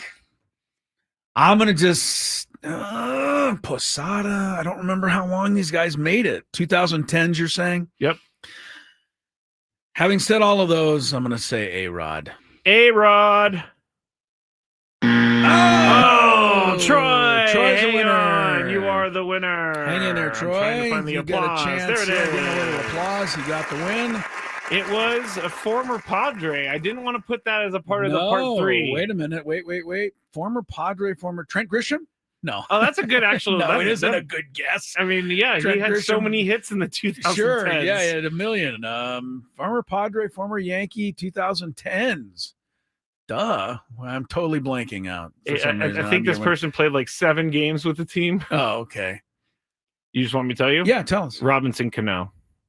Wow. Okay. Yeah, he wouldn't put his Padre very long. I wouldn't have got that. Good question. Good question. Good. Troy, you're a winner. Stick around. You'll have a shot You'll have a shot at the prize. to go to Las Vegas because I didn't remember Robbie Cano. He was in his short time here, he did not enamor himself to the folks. Why? If I recall. No, I think he was. He didn't do anything. Oh, he had that one. Remember, I think they were in St. Louis and they needed a win, and he hit one to the fence with the final out, and everybody thought it was going to go out. They were going to win. Right. And But it got then I think caught. he got That was the cut and closest. released the next day. Well, here's why he wasn't enamored by anyone here. He went 3 for 33. Oh, him and Ryan Hearn. Oh, don't bring Ryan O'Hearn up. I'm kidding. Yeah, Robbie Cano had 33 at bats, had 3 hits, 1 RBI, and Yeah, that's that not near good. home run. And that in near St. home Louis. run. Right. So I will tell you this, though. Tomorrow, Chris, we have a weird show because it's a day game on a Thursday. So we're going to have the round table. Braden's going to do his show up until, or wait, no. Well, yeah. Braden's going to do a show up until the pregame, and then we'll take over after pregame for the post-game show. But we have a pair of Padres Dodgers tickets to give out tomorrow night. tomorrow's show. All right. Don't miss that. When we return, I'm actually going to hit the links. Talk a little golf. There's a big thing going on in golf that you need to know about ahead of this weekend's Tour Championship. I know we got a lot of golf fans out there. You want to find out what's happening with Tiger Woods and Scotty Scheffler and the latest with the PGA and the Live. And we'll get it to you when we come back on Gwynn and Chris.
August rolls on. Happy middle of the week to you. Tonight, of course, Padres and Giants, Game 3 of the series. For a second, let's hit the links, guys. This weekend, big doings, right? The Tour Championship, final event of the year. I guess the Masters is still the number one thing in golf. Even though it's Skraby, you answer this. Tell me, they've put this whole FedEx Cup together now. No. This weekend is the big finale. Winner is number one in the world, gets all the money, all the accolades. Every golfer would rather still win the Masters, right? Than You'd this. rather have the green jacket for sure. Well, Scotty Scheffler might end up with all of it. However, you might, if you're a guy who's at like number 29 in the rankings, you might like this big old payday that you're about to get if you do win the Tour Championship. Yeah, and what they're doing this year is different from the past. The final event is going to start with everybody at even, right? Last year they gave Scheffler like a 5 or 6 stroke lead because of all the points he'd accumulated. They're not doing that this time around. Wasn't a fan of that either. And he was the one. Yeah, he said, look, that was kind of, he didn't really like it, even though he was able to benefit from it. I wonder if it was harder for him to play that tournament knowing that he had a lead already. He said it was. Well, I don't know whether to believe him or not, but didn't seem like it. Yeah, right. He ended up winning pretty comfortable, and he's favored, of course, to win again this year. But golf is, I think, still at a crossroads. And for sure, we've talked about this with Scheffler already this week. You asked us, Skraby, when we talked about the amazing success that this guy's having, if he's on a par with Tiger Woods. And we all, both of us and everybody I think out there thinking, said no, and he never will be, because he's not, doesn't have the charisma of a Tiger Woods. But what is really hurting the tour is what? The split between the PGA and Liv. That's it. Sure. And to that end, Tiger Woods has been summoned. And the new CEO of the PGA Tour, Brian Rolap, has promised what he calls, quote, significant change to the tour's current model. And to that end, he's got a 9-person competition committee that is led by none other than Eldrick Woods. I think that's the right guy to lead it. I do. Yeah. I think he is going to have the best interests of golf in mind. He's going to pour his heart and soul into this. But it doesn't change the fact, Tony, that until they can get these, I don't know, the Middle Eastern people that control the Live Tour to release some of these golfers or stop paying them incredible amounts of money, I don't know how the PGA is going to get these guys back and unify the tour. I don't. I think ultimately, what did we say? Like when this first popped off, we said, man, who's funding this, right? And then we figure out, the Saudi money is quite long. They haven't got tired of dishing out funds for it to this point. No. I don't know, man. This seems like a big lift. I'm hopeful that, and I think I'm kind of excited that Tiger's involved a little bit more heavily in trying to get the game, but I don't think it works until they can bridge this, Live and PGA Tour. Like they've all got to be on the same tour or under the same umbrella at least for this to get back to where it was. I don't see that it can get there without it. This has become such a big deal that the negotiations between, I don't know if it's the Saudis, but whoever represents Liv and the PGA, these negotiations are now starting to include the White House. Donald Trump has been in on some of this stuff. They still haven't been able to hammer out any kind of agreement. And apparently, sources told ESPN last week that the Saudi League and people behind it basically told the PGA Tour that they are never, I want to read it exactly, and now I lost it. I'm sorry. They basically said that they are not going to blink. They can hold out for longer than the PGA Tour can. Probably can. Yep. And that's the thing. So what the Saudis want, I don't know if it's fair to say the Saudis. They're the ones. They're funding the Live Tour. It's a way of referencing it. Okay. So what the live people want, I think, Skraby, correct me if I'm wrong, they want the PGA to ultimately cave and have the whole thing run under the guys, the leadership of the Saudi investing people, and have one golf world league that they control. They think rather than the PGA control. They think their idea is better than the current PGA Tour idea, which I don't disagree with certain parts, but there are other parts where I'm like, that is a dumb way to do professional golf. But anyway. Well, we're going to see where it goes. Tiger Woods is going to be, front and center at trying to get this thing fixed. But again, I don't know how much they can fix the PGA Tour, change it. What changes can he even make that wouldn't they all be cosmetic, basically? I don't know about cosmetic, but I do think that some of the golfers that went to live have regret over it because they are not receiving their official world golf ranking points. And, guys like John Rahm, he never needs to play another round of golf in his life because he's made so much money. Right. But there are some he guys. likes the PGA Tour. He has all the events that he wants to play in. Of course, he gets to play in the majors because he won a major, but he wants to be back with the PGA Tour and with all of the other golfers. I don't think he's having fun at live. He gets mad when drones are in the air. They play music. They play music during the rounds, and he's like annoyed by it. Perturbed. Brooks Koepka has also said he doesn't like it because he's not getting the points anymore. Does So the PGA Tour have to play hardball? They are playing, but I don't know if they're doing hard enough, Tony. I think they should tell these guys that you can't play in the majors.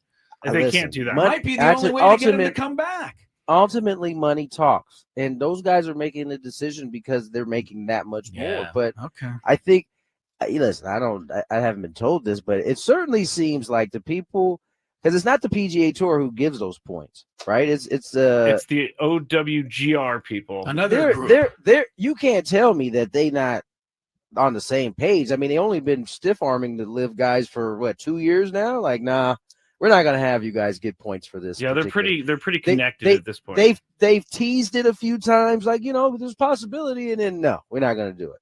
And so, like, I think that is kind of the live seems to be the big bad guy in this run, right? And it seems like the PGA is having to do like these other little tactics to kind of stay, involved in the negotiation, and that's one of them. Like, you guys don't get these points, y'all can keep playing these live tournaments. Seems petty, is what you're saying. Yeah, exactly. But that's their really only big way to fight back. Well, I will say this: Scotty Scheffler told a pretty cool story about Tiger Woods, and you do have Tiger Woods on your side now, right? So, and here's the kind of attitude you're getting with Tiger Woods. Scotty Scheffler and Tiger Woods crossed paths only one time for one round of golf. And it was that's kind of crazy, by the way. Professional round. No, of I know, golf. but still kind of crazy. Right. Scotty Scheffler was a rookie on the tour.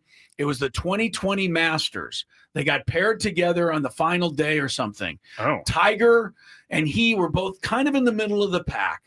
That was the day that Tiger Woods shot a 10 on the 12th hole. Okay. A 10. I remember this. He had 6 holes remaining.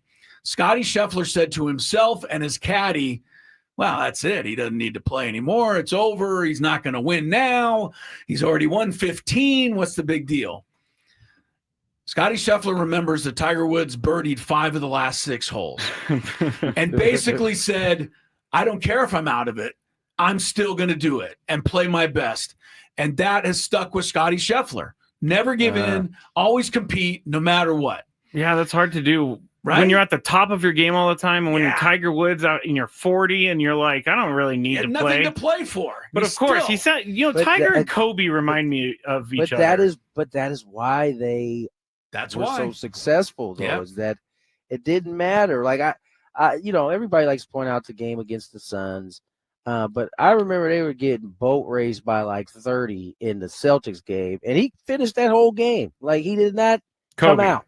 Yeah, he kept playing. Like, that's, I think that would go a long way in, how these competitions are going too. Like, Scotty Scheffler is blowing everybody away right now, and no one's really close. And it doesn't feel like anyone cares. I remember how irritated, what was it, Duvall? David Duvall, yeah. How pissed he was he couldn't beat Tiger. And it was annoying at times, but you appreciate a dude who's like, I am so irritated I can't beat him.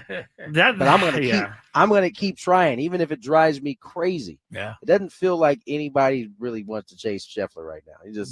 He's out there by He's a himself. machine. He kind of is a machine. David Duvall ended up in the same pack of people that includes Barkley and Ewing and all of the great NBA players who couldn't beat Michael. And down Phil the road, Mickelson would likely be the best golfer. Phil was another one. Like if Phil would. Tiger didn't come You around. could tell that dude's to get under Phil's skin as well. But he kept going out there. He was gonna talk his trash too while he was doing it.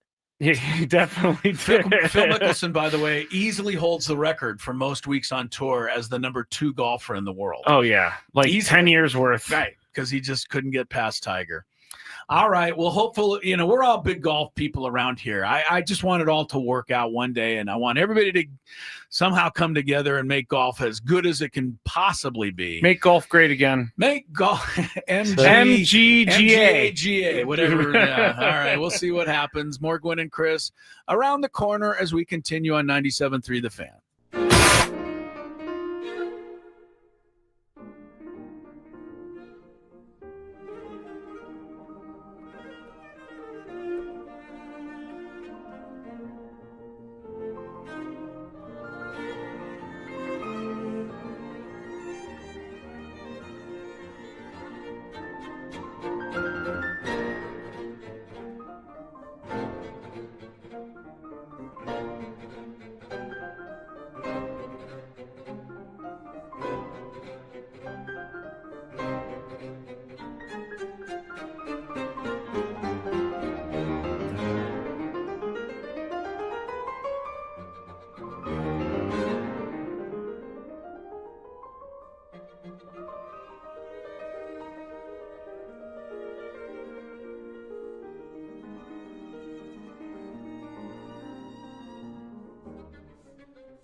This hour, 97.3 The Fan, brought to you by Nativa Interiors. It's Labor Day weekend, Skraby.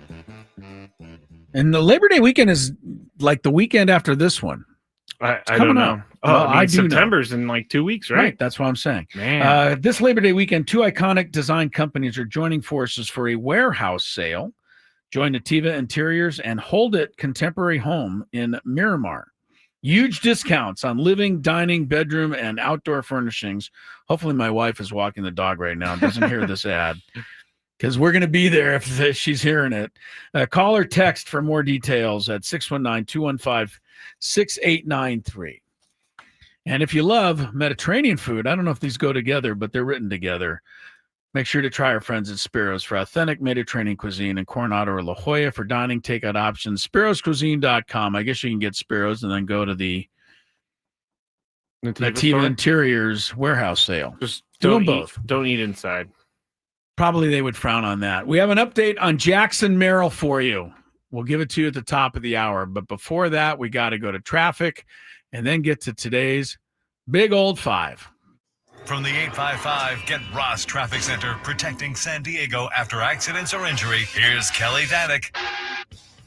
This game day traffic report is brought to you by Crystal Geyser, Alpine Spring Water, and not much relief on our roads this afternoon. Seeing plenty of trouble spots. Eastbound King Freeway, just go for the 805 accident over to the right shoulder. Also hit and run westbound 905, right at the North 805 connector ramp. South 125, an accident right past the 8. 3 vehicles involved. They're all over to the right shoulder.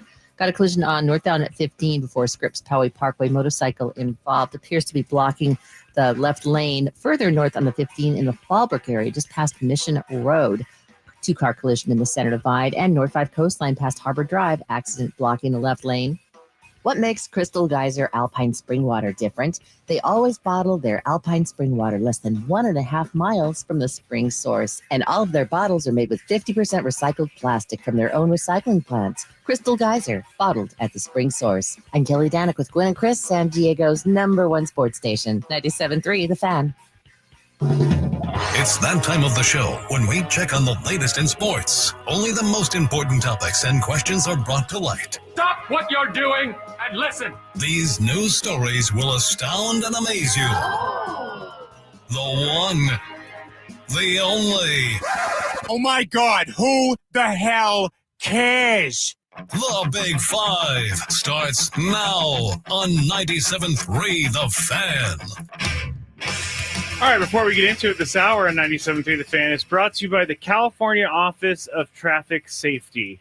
We needed that read because people are driving crazier than ever these days. It doesn't seem to matter how many times we try to shame people into slowing down either. Doesn't work. It does not work. Yeah, you guys are right. I'm playing a new game now. Someone who races past me, I watch them to see how far ahead they get from me, and it's never enough to be going 95 miles an hour on the freeway because they end up getting behind someone. It's just really annoying. But I'm glad that the California Office of Traffic Safety is a sponsor of the show. I think the Traffic Safety Office actually needs to get with people like myself. And the reason I say that is because the next person who speeds up when I put my blinker on and doesn't let me in, I may go crazy on them. Oops. And the traffic people are going to have to deal with, me. Okay. I'm struggle to keep my composure now because it happens so often. Well, are you going a good rate of speed, or are you going to be cutting someone off? No, I wouldn't. No, of course not. I'm not talking about cutting somebody. I'm talking about somebody who's back in your rearview mirror. You look over your shoulder. You put your blinker on. It's kind of, That's my key to go. And they go, oh, he wants to get over. And then as they drive by, they just stare straight ahead, which is probably a good idea because I would, I don't know what I would do. I do the stare straight ahead thing. I can't even front. I've been that person before. And I got to tell you, at least in my mind, right, I think this is how I thought of it sometimes. It's like, you know what? I'm going to be responsible. I know I'm going to get off on this exit. I'm going to get over in a good amount of time. So I'm not having to get over at the very end. And then sometimes I'm on your end, Chris, where I'm at the very end. And I'm like, you know what? I'm going to Bogart my way into this bad boy one way or another. Yeah, I know. I'm going to Xander Bogarts my way into the back of Chris's car. I feel like I'm Fernando in the car now. I can't go out to the mound because I'm not sure what I will do. Well, I would argue that if you're getting over too late, that means you didn't plan ahead. No, this is just normal everyday driving. You feel like changing lanes. Somebody doesn't feel like letting you. I have a Yeah, feeling, right. Not even necessarily getting off. You're just Right. saying like getting over it. Yeah, like, just changing a lane. And they're like, no, you're not going to change this I have lane. a feeling we could talk about this for a 4-hour show and not skip a beat. We've already done about a half an hour, I All think. right. So, all right, let's get into the sports. Number 5. And if it feels like the Padres face the opponent's best pitchers, you are basically right. Over the next 8 games, they face a group that's averaging a 3.30 ERA this season, and they're going to face Landon Roop. Is it Roop or Rupp? I think it's Roop. I think, yeah. Yeah. Landon Roop, Justin Verlander tomorrow. Then with the Dodgers, Blake Snell. Yeah, go ahead. Are they facing Roop tomorrow? Is that right? Tonight. And then Justin Verlander tomorrow. Yeah. And then Blake Snell, Tyler Glasnow, Yoshinobu Yamamoto, and then for the Mariners, Logan Evans, Luis Castillo, and Brian Wu. So those are some pretty good pitchers. Gilbert? Not Logan. You said No, Logan Evans. That's it is Logan Evans. Yeah, Logan. It looks like they're going to miss Logan Gilbert. Logan Elbit. No, we don't want to see Logan Gilbert. We'll see him in Seattle at some point, right? Well, Logan Evans is a Mariner. Maybe there's a typo. I'm pretty sure there's a I'm typo. pretty sure it's a typo. I'm pretty sure that's it Logan said- Gilbert. Okay. Okay. Like I don't remember no Logan No, Evans. that- I Yeah, I remember didn't Logan remember Gilbert. either, but I was like, whatever. It was, this is coming from somewhere that's much smarter than me. Chris, you're up first on this one. How do the Padres come out of this next 8 games with a winning record? What's the formula? How? Yeah. The simplest. Well, first of all, you started by saying the Padres have faced a lot of the best pitchers. I would argue that. I think the Padres have missed a lot of the best pitchers, and we'll start with Paul Skeens, who they missed twice. They missed Logan Webb on this particular round here in San Diego. Which is crazy because it's 4 starts. Right, 4 games. They didn't get Logan Webb. So they've missed a lot of the guys.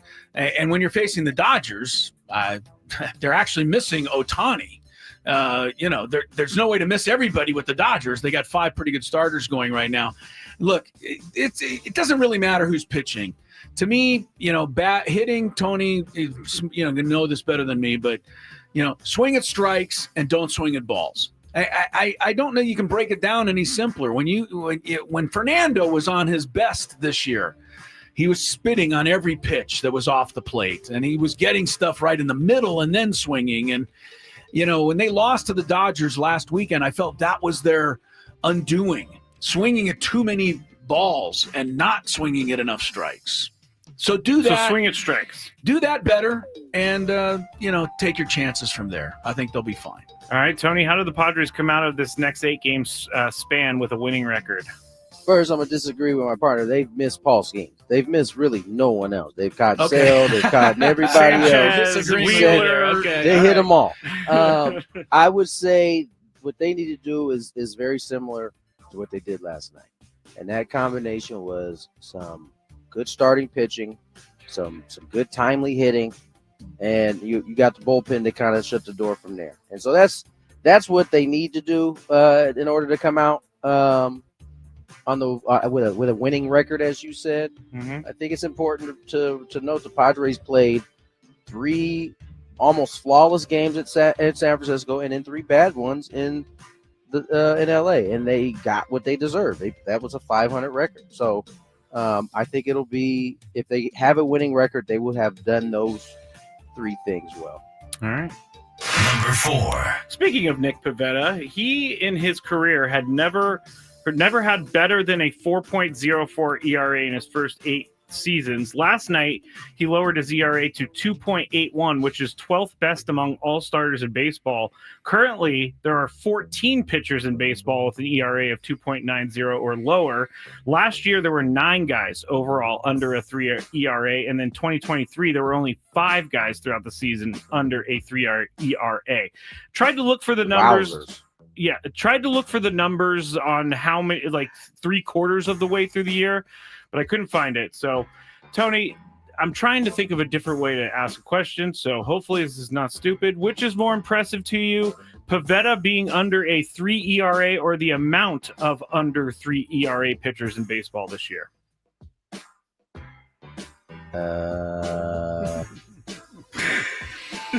I would say I think the way he's answering under- that is telling you what kind of question it was. Under 3 is more impressive than the boatload of dudes who are under 3. I thought you were going to say that. But... For him, I mean, he is. For him, this is an improved year. Forget what everybody else is doing. He hasn't been able to reach this type of consistency at any point in his career.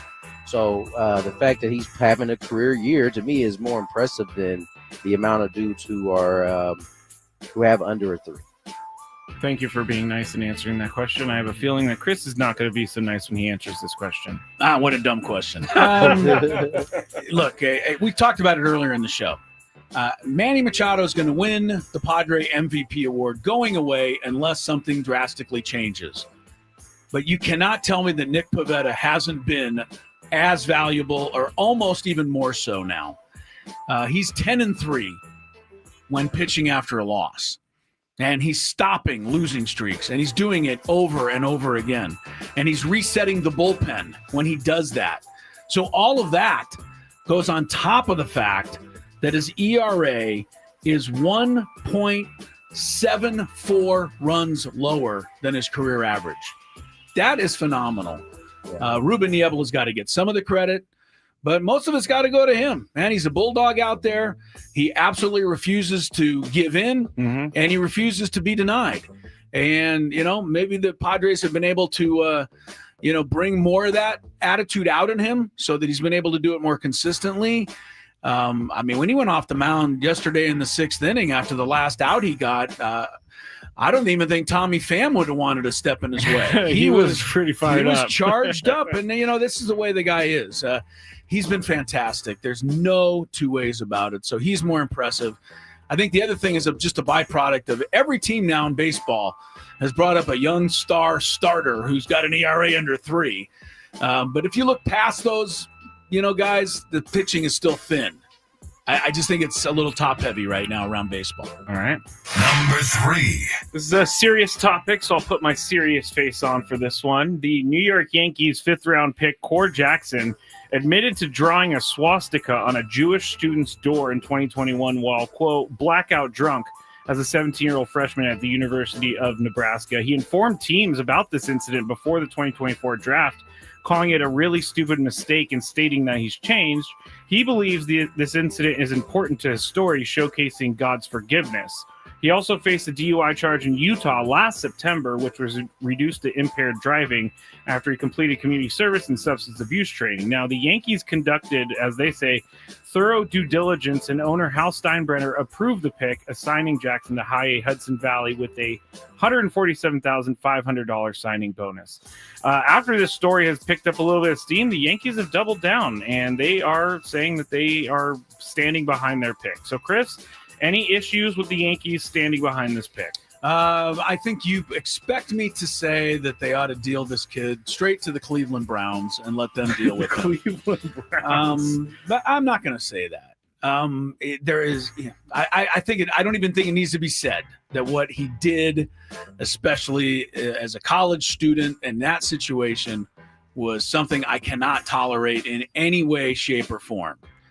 But the fact that he's been upfront about it, and the fact that he's, met it head on and says there'll be, no other mistakes and understands what he did, leads me to believe that I'm willing to give him an opportunity. I'm hoping that what happened last year was a one-off. Now, I don't want to hear anything else, though. Like, this is 2 strikes, right? He's got 0-2. 3 strikes, you're out of there. So I don't mind the Yankees giving him a shot. I don't. He's young. He made a mistake. I don't want him to have to hold on to it for his whole life. He didn't kill anybody. Because there's different levels of it all. Henry Ruggs, unfortunately, made one mistake, but it was a big one. Yeah. And, I think he does have to follow him for a lot longer. This is not that. So 0-2, don't get a third. All right, Tony, any issues with the Yankees standing behind this pick? No. I think they probably have done their due diligence on this. And, I'm always willing to give a person another chance. We'll see if he can truly change his ways. Swastika is pretty dark. I know it's seemingly has become more accepted than it used to be, but it's still a crazy thing to be playing with, and it has so much, it has so much hurt attached to it. So, I don't mind them giving the kid another chance. And as Chris said, you know the expectation level is extremely high in terms of your behavior moving forward. As long as you know that you can follow it, kudos. All right. Number 2. Don't anybody out there say that we're not nice, forgiving guys on this program. Yeah, I was very surprised. I believe everybody Chris. says that about us, or at least me. Baseball's top pitching prospect is getting called up to the majors. The Pirates have decided to promote 22-year-old right-hander Bubba Chandler. Love that name. Ahead of their game Friday against the Rockies. The person spoke to the AP and said that the roster move was not yet official, but it is going to happen. He's going to join a staff that already includes Paul Skeens, so they have some pretty good pitching talent with the Pirates. Tony, my question is, are the Pirates the major league level farm system for the rest of baseball? I don't know if they're the major league farm system. I mean, I'm trying to think of Garrett Cole. Who else is out there? Tyler Glass now off the top Joe of our Mastro, head. but he was with the Astros. Joe wasn't with them. He Yeah, was yeah. he was the Astro. I mean, they got some good guys that have come out of there and have been big contributors to other teams. I don't know that they're a minor league system for the major league system for the other major league teams. Chris? Bit of a stretch. Even though it's a bit of a stretch, I'm kind of willing to make the stretch. Okay. I agree with Tony. It's a stretch, but I don't believe, and neither do you, Tony, or anyone else, honestly, that Paul Skeens is going to be around in Pittsburgh for a whole heck of a lot longer. And I think we all feel the same about this young guy, Bubba Chandler. You know, if he can show what he can do, somebody else is going to come calling. And the Pirates ownership is what takes the blame for this. Nobody else. Pirates ownership doesn't want to be good. They don't want to be competitive. They don't want to pay their guys. And the result is players like Skeens are a rental. And I think Chandler is too. So I do find it interesting that they're calling him up ahead of the game against the Rockies. Seems like a good way to break anybody in ease them these in. days. Ease them in. Yeah. Are the Rockies the major league, minor league farm system? No, they're definitely not. Number 1. The Rockies don't have any be good enough that anybody else wants. At least the Pirates kind of do. You know, we've talked about Fernando struggling this year, but Cubs outfielder Kyle Tucker is struggling even more than Fernando, and he's struggling big time. In his last 105 at-bats, Tucker is hitting 181 with an OPS of 560. He only has 1 home run and 7 RBIs. Cubs manager Craig Counsell said, quote, "The fans are frustrated." I should add this. They put him on the bench to, quote-unquote, reset him. So Craig Counsell said, quote, "The fans are frustrated. Kyle's frustrated. And it's unfortunate because Kyle, when you make outs, it doesn't look great, but he's trying. It's just not clicking. We're going to have to take a little step back here for sure and just give him some days off to reset him, hopefully." So it is a contract year for Kyle Tucker. He's looking to score big in the free agent market after this season. Chris, how much does this season affect his next contract? Probably some. The last month and a half is going to, make him a lot more money or maybe lose him some more. I know that through the first 2/3 of the season, it was guaranteed that Kyle Tucker was going to be the highest priced free agent next year and number 1 guy that everybody wanted. But this is proof of one thing that Tony Gwynn Jr. has taught me. Baseball is hard. And, if it can happen to Kyle Tucker, it can happen to anyone. I mean, it does happen to There is everyone. nobody that said, prior to this, that Kyle Tucker isn't one of the best all-around players in the game. So this is a slump that he's never dealt with. I hope for the Cubs' sake, he snaps out of it for his sake. I will say this on a personal note. First time in history of fantasy baseball that I traded away a guy who then went into the tank. Usually it's the other way around. It's usually the other way around. I actually acquire the guy who goes into the acquired tank. somebody and traded away Kyle Tucker, and so that's worked out for me personally, but I know it's not working out for anyone else. Tony, how much does this season affect Kyle Tucker's next contract? How much does it affect his next contract? I don't think it affects it at all. I think it affects it absolutely zero. And that's because he's already put a large body of work on. Yeah. I think the people who are signing him understand that in the course of a season, especially considering how hot he was.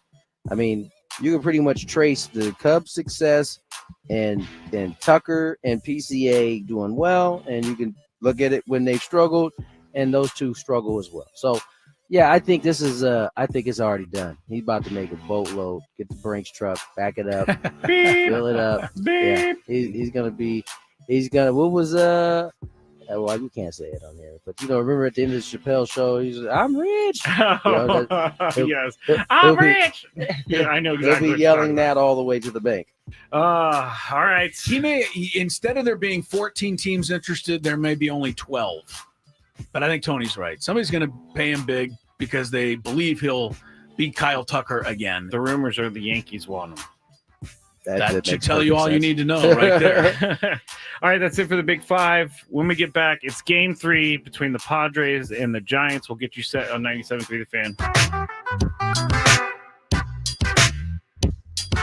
From opening day to the final out of the season, we're tracking every move the Padres make. Who's stepping up? Who needs to get it together? I've got the inside scoop every weekday from 10 to 2. Tune into the Braden Soprano Show only on San Diego's #1 sports station, 97.3 The Fan. It's Ben Higgins, back to remind you that watching sports is just more fun with Prize Picks, the official daily fantasy sports partner of the San Diego Padres. As you watch the push for the playoffs, Well, Dylan, I think the first obvious question, long hair, long beard, is have you had a shave since the last game of the season? I don't think so. Man. I don't think so. That's great. Why is that? Just changing it up. Why not? Okay. All right. I'm jealous of the beard because I'm a guy who likes to grow a beard, but your beard, how long did that take to grow? I think this is 3 months, maybe. 3 months. Now, okay. is this going to stay as we get into spring? Are you going to keep it? Because I don't think I've ever seen you. I've seen the beard before. I don't think I've ever seen the hair. No, I haven't had hair like this since I was 12. I'll probably keep it. We'll see how it performs, really. That's the key. How does it perform? That's the biggest thing. Speaking of perform, how you feeling, man? Obviously, spring training right around the corner. Pitchers and catchers report. This is the time of year where the green light goes on again. Yeah, I feel good. Working on a bunch of different stuff. Biggest thing is really just getting the body to feel good and getting ramped up. But I feel like I'm on track.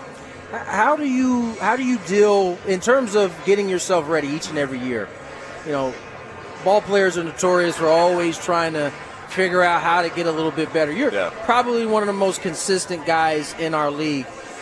Is there as much a focus on finding ways to get better, or is the focus how to continue on the path that you've been on, which is a guy who can get in a lot of innings every year? I mean, I guess it kind of depends on what part of the offseason I'm in and, what I'm trying to work on. Like specifically this offseason, I've made a little mechanical adjustment, tinkering with some new pitches. But the bulk of it is just getting my body ready, really. I mean, that's the main focus, main priority.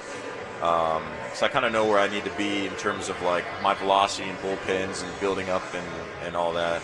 So I always like to think I'm adding. I'm definitely working on new pitches and exciting stuff like that. So, but at the end of the day, I kind of know that my four-seamer and my slider and my curveball are kind of going to be my main pitches. Right. So it's like, no matter what, that's my base and foundation, and everything from there is just tinkering and just seeing if I can get a little bit better. We're talking to... All of a sudden, my mic over there. There you go. Sorry. We're talking to Dylan Cease here, Don't Padres panic. starting pitcher. I wasn't panicking. You look like you panicked. I was panicking for one half. He made me panic. Did I look like I panicked? You panicked a little bit, that's all right. Well, Dylan says I panicked, and I panicked. I'm going to have to ask the question about, and I know you've been asked this today, but your name has been a part of a lot of trade rumors this year. I think Padres fans want you to stay here in San Diego. See, right there? How do you deal with that? Because I would imagine that would be hard. I don't know. I mean, I guess it's my second year in a row dealing with it, so I got experience now. It's just part of the business, I guess. Really, wherever I go, I'm gonna make the best of the opportunity. I love San Diego and I want to be here, so it's like if I don't go anywhere, I love it here. And if they trade me, then I just have to go make the best of it wherever I go. Now, Dylan, you talked a little bit about working on new pitches and mechanics. For you, how long does a mechanical change take to be something where you don't have to think about it anymore? Yeah.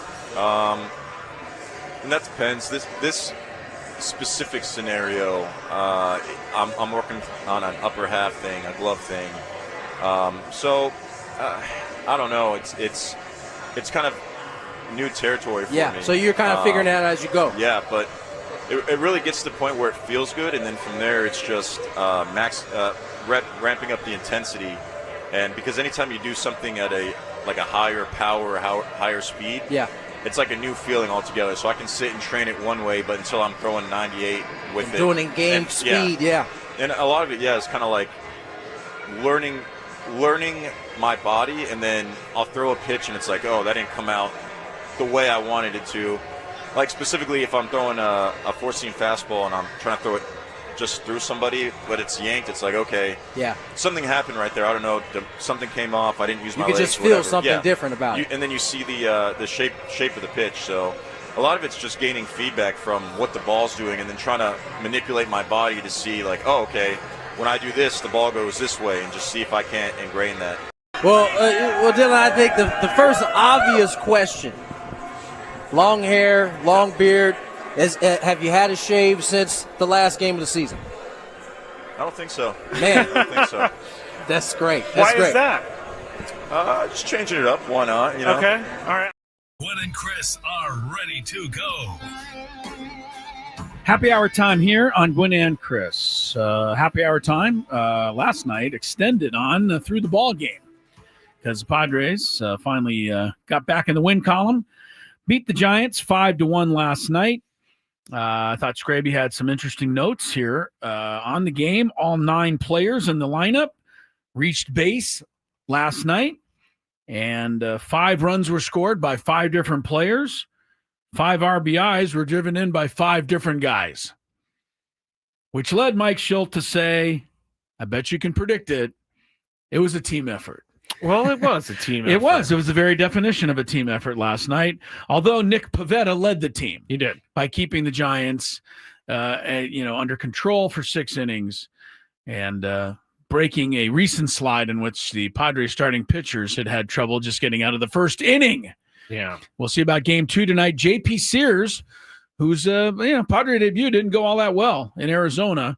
He'll try it again tonight at Petco Park against Landon Rupp. It's Roop. I was trying to get you to pronounce it wrong, but I know that you're going to say it for the rest of eternity. I don't know what it is. It's Roop. I don't know Roop, and I don't know Heliot Ramos. Heliot. Whatever his name. Sorry, guys. I'm trying. Elliot. It's just like Elliot with an H then. Yes. Elliot. All right. Padres lineup is out here for tonight, and it reveals a couple of things to us. First of all, it reveals the fact that Jake Cronenworth will be back in it. Cronenworth sat out last night after taking a hit by pitch. A shot there on Monday, yeah. So Jake's back in tonight. However, his regular double play partner, Xander Bogaerts, is now not in. Bogaerts fouled a ball on a swing and foul tip off the shin last night. He did. He stayed down for a little bit, got back up, finished the game. But oftentimes those things hurt a whole lot more the next day. So Xander's down, and Jackson Merrill remains down. And to that end, Mike Schilt was asked about the possibility of an injury list stint for the young center fielder. Jackson's doing overall. Jackson's good in the sense of the imaging continues to be negative, and we feel comfortable and confident, even more so today, that there's nothing structural or long-term really in play here. But there is some bone bruising, which can take a while to heal, and there's some discomfort that's still taking place that we're going to continue to work through. And his improvement's been incremental, but it's been small increments. And so, hopefully can take, a step or two, pun intended, maybe, or no pun, but it's a next step. Well, Mike. And but if not, we got to evaluate now that we're getting into day, 4, close to day 4 after today, that whether he needs to take the 10 days or we can expect him to get back into the competition this weekend. I think that's what you want. I mean, I know he's not playing tonight. I don't think he'll play tomorrow. What you want is some hope that Jackson can play this weekend against the Dodgers. You want your best team out there, and you're playing the Dodgers. If you were playing the Pirates this weekend, I think they'd just put him on the injured list and just let him sit for 10 days. I would think so. But I think the fact that the Dodgers are there, you keep him, active. There's nobody incredible that you would replace him with. Like, who are you going to call up? Like, if you put him on the injured list, who comes in to take his spot on the roster? Campusano? I think that ship has sailed. No, I really do. No, I get what you're saying. It's like, do they have someone better that they could bring up? They did have a player they could bring up. Exactly. But I don't know that it's anybody that's going to be that, I wonder if, like... What is it, Mason Miller, the infielder? Mason McCoy. McCoy, right. You bring him. Yeah, Mason Miller's the pitcher. Yeah, you can bring up him. So you can bring up somebody. But I think they want to keep Jackson just on the off chance that you can get him in there against the Dodgers this weekend. So that's why I don't think there's been an IL move when a lot of people kind of sense that there will be. Do you think you don't know. I was going to ask you a question that you don't know the answer to, but I would be curious to see if there was a point in the game where they needed a pinch hitter, if Jackson Merrill would pitch hit. Right. Because if he's going to be on the roster, he has to be able to do something. I don't think so. Not tonight. What if everybody gets hurt and now you're back? Now he can't play like that. I know I'm catastrophizing it. You are. Is that a word? If everybody, I don't know. Catastrophizing doesn't sound like a word. Catastrophizing. I would bet against it. I don't know that. Why not just put him on the IL? I get what you're saying about having him ready. If everybody gets hurt, then look, Diaz would go play first base or something, and if he got hurt, then your pitcher would play for. You know what I mean? That's crazy. I don't think Jackson Merrill's going to play. But I think they're keeping him off the IL on the off chance they can use him this weekend against the Dodgers. That's my guess. Okay. I think that's a pretty Although smart I've been guess. so nice to Mike Schilt on the air the last couple of days that I almost expect him to just call me directly with the information. Oh, yeah? Yeah, he's going to give you – he's going to let you in on everything? I don't think so. But that's your latest on Jackson. Yeah. And the lineup I don't tonight. like how – I don't like the careful way that Mike Schilt crafted This is what he always does. This one sounded like a I think it's worse than we're leading on type of statement. Said he's improving by increments, small increments, to which I first thought, aren't increments already small? It depends on the size. It depends on what your definition of You could increment have large is. increments. I guess so. I guess you could. Fernando leads off tonight. Arise Machado, Ryan O'Hearn, dun dun dun dun dun.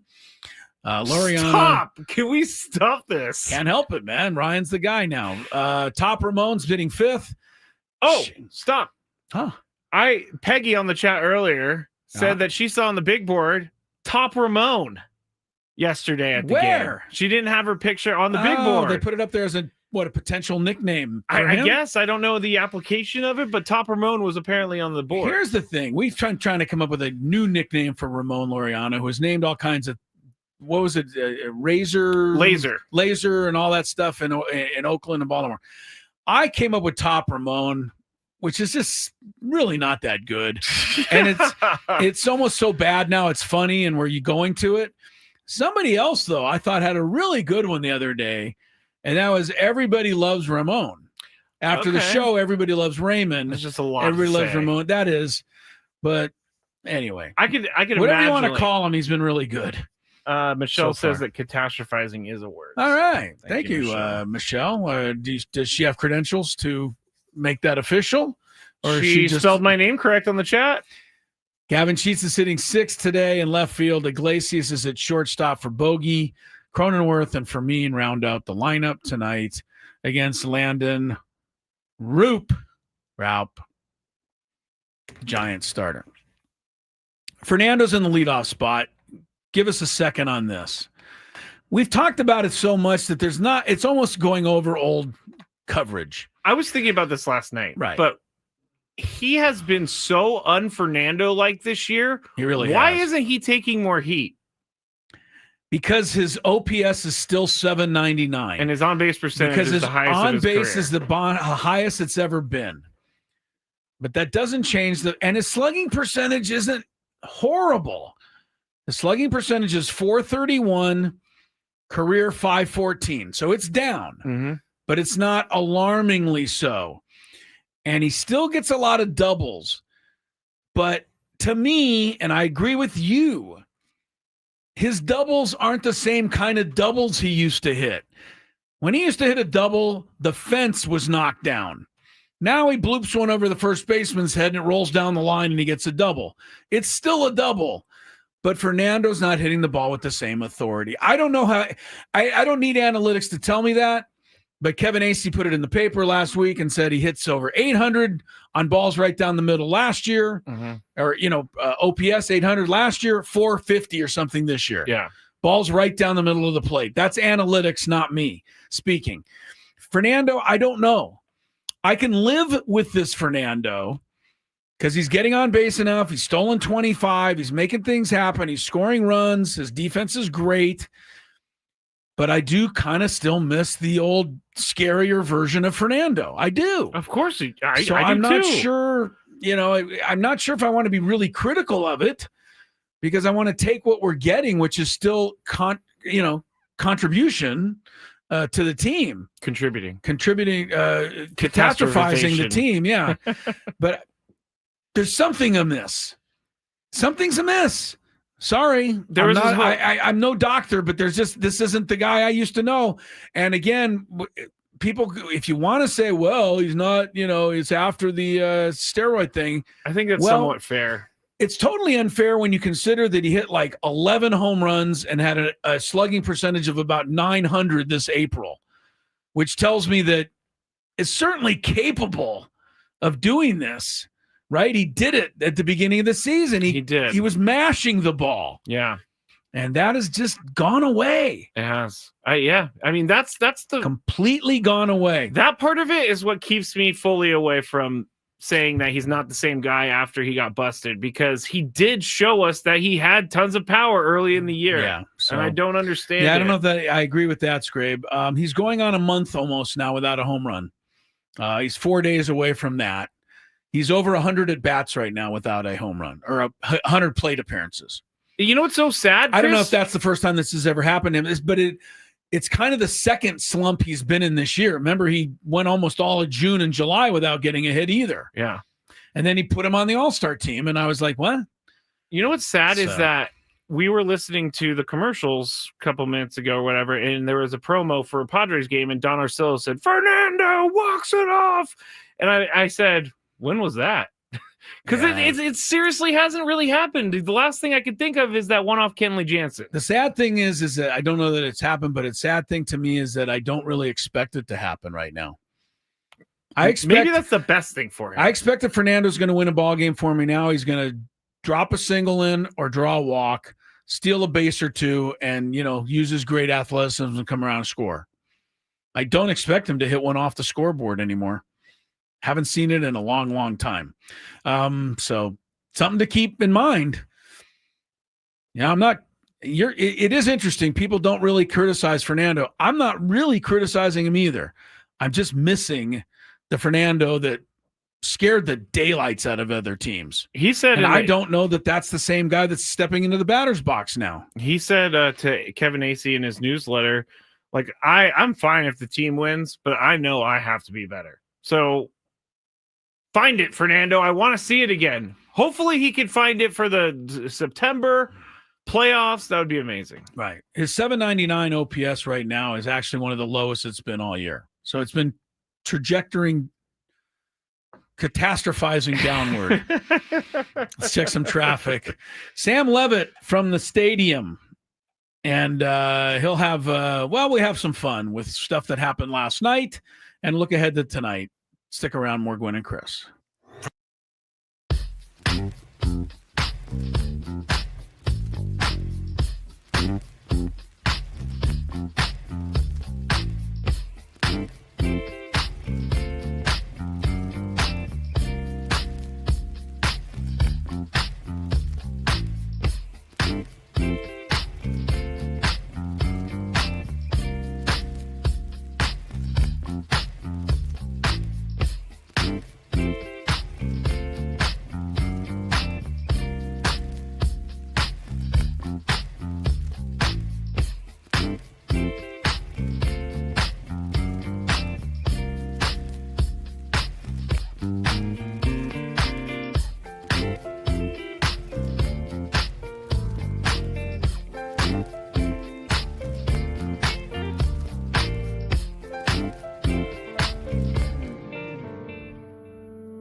school budget is officially saved by the button, the easy button. Supplies as low as 25 cents, plus laptops up to 40% off, and more deals on top brands and trending styles. Find it all at Staples. That was easy. Gwynn and Chris, 523, our final segment, and then we got to turn it over to this guy. Sam Levit's got the Padre pregame show. But if you go on Twitter, you'll see that last night Sam Levit took a very nice photo of somebody sitting with him in the press box. That person was me, and that person was me holding a baseball, which, to the surprise, apparently, of Sam Levit, I caught at the game. Sam joins us to kind of share his story of how the events unfolded last night. Sam, how are you? Yes. Yeah. Hi, Chris, and hi, Skraby. I'm good. Yes, I was very, very impressed and in awe of the play that Chris made. It was in the first inning, off the bat of Elliot Ramos, a foul ball that came our way in the press box. We were sitting first row, probably right between home plate and first base, maybe a little bit more towards the home plate side. And there were a couple of things that really stood out to me about Chris's catch. Number one, I mean, as cool, calm, and collected as you can imagine. Wow. No worry, no surprise, no jitters. I mean, just sat in his seat. Ball came right to him, right at his chest, and couldn't have caught it more confidently, more calmly. I mean, like he was catching a can of corn in center field, a la Jackson Merrill. I mean, just as confident a catch as I've seen in quite some time. Now, the other part of this that really wowed me, and I think it's what surprised me the most, and I don't know if in my 4 seasons at Petco Park that I've seen somebody catch a foul ball on the fly in the press box. I've seen it in one of the radio booths. I've never seen it in the press box itself in the general media seating area. But you would think a guy catches a foul ball the way Chris did on the fly, no problem. You would think there would be some commotion, some buzz, maybe an ovation. No when I commotion tell at you, no one cared. No one moved. No one. Yeah. No one moved. except for me. I was Except like, for Sam whoa, was and all I'm excited. Yeah. My hands are up. I'm like, whoa. And I'm like looking around, like, are people all jazzed up? No one really. moved a muscle. Nobody even looked his way. So was it just too early in the game? Maybe people were settling in. I don't know. I was disappointed by our fellow media members' reaction. Let's just okay. So this part you didn't know, Sam, because you probably when I left and when I was walking around, pretty much everybody I did say hi to of the people that I know, they all said great catch. So they all did notice it. They just didn't really react at the time it happened. So I don't know. People saw. There's been some question as to whether I should have parted with the ball. Sam, you saw what happened. Yeah. I think what I did was a no-brainer, right? You got to. No, look, I especially think now. See, this is a good question because there's definitely scenarios where people have caught them in radio booths and TV booths and kept the baseball. Right. And they make a little spectacle of maybe where the ball hit, if it hit a wall, if it created a dent, what it might be. I think in that spot with where we sit right in front of the fans, I think you got to throw the ball back. And it's not like you caught a home run. You caught a foul ball, you know? So I think you got to throw it to and you did the right thing. You found a kid in the stands below us and you got it to him. So you got to find a kid and give it to him. I think that is the right thing to do. And I think that's pretty much what everybody does, in our area there, whether it be in the booths or in the general media area. Well, Sam took the photo and he tweeted it out, so that gave me a little publicity, and I appreciated that. I retweeted it for people who follow me. But I wanted to tell you one last thing before we let you go, Sam, because I know you got to get ready for the pregame. Although most people were very kind to me and said only nice things on Twitter about this. He's been very upset about this. I did get one tweet, and here's how it went, Sam. Somebody wrote, "Hey, way too many words about this. Like, big deal. Are you 8?" So I took some heat. Took some personal heat for just putting in there that I caught a foul Sam ball. said it was funny too. Funny. You thought it was funny. You didn't think it was mean? I do think it's amazing to me what people will get worked up about. Yeah. Right. I mean, what was wrong with catching the foul ball? And I mean, is it every day that you catch a foul ball in the press box? You've never done it. You've been in the press box a long time. That's true. I mean, I don't get it. Yeah, I don't get it. people are funny. People get worked up about it. Yeah. And the one thing you didn't say, Sam, but you were telling the story perfectly. But for those who've, and you've been in there too, Skraby, it takes like the perfect arc. Oh, it does. To get the ball into the press box from, off the bat like that.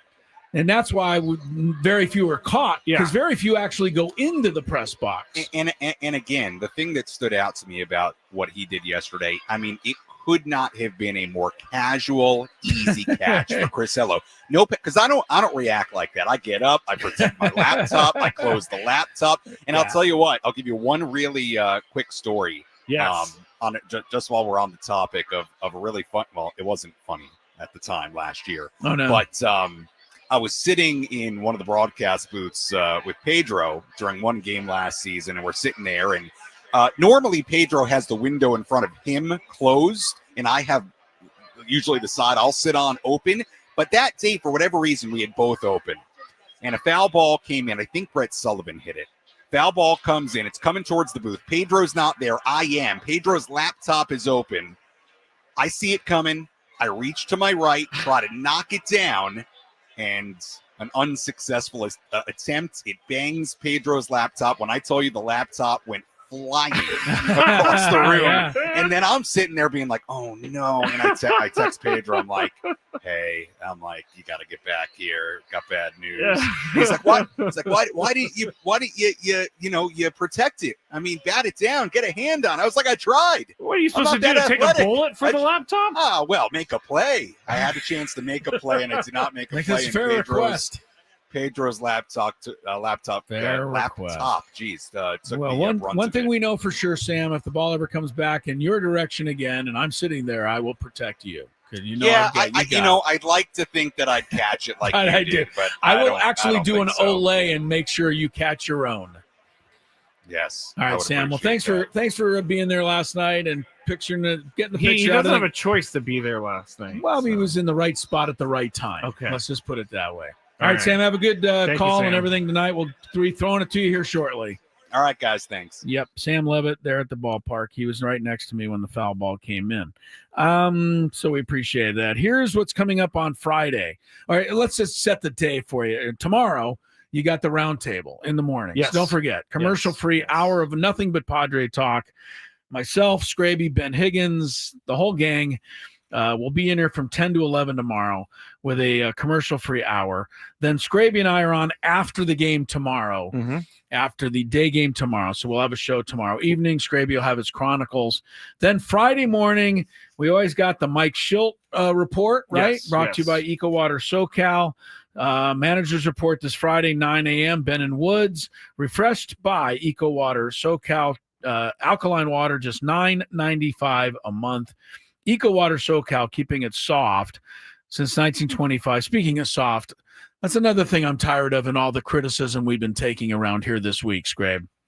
That we in the media are soft in San Diego. That's always going to be a thing, I'm sure. But, I mean, they lost 3 in a row to the Dodgers. They got beat by the Giants, so we should be blowing up the whole franchise. Well, here it is. So Monday, AJ Casville and Mike Schill, they had, I don't even want to call it a skirmish because it wasn't a skirmish. AJ asked him about Ryan O'Hearn, and Mike Schilt said, well, where should I play him? Yes. So some fans got on AJ Casville's case for not going back at Mike Schill. And AJ responded and said, my job is not to debate the manager. My job is to report what the manager is saying.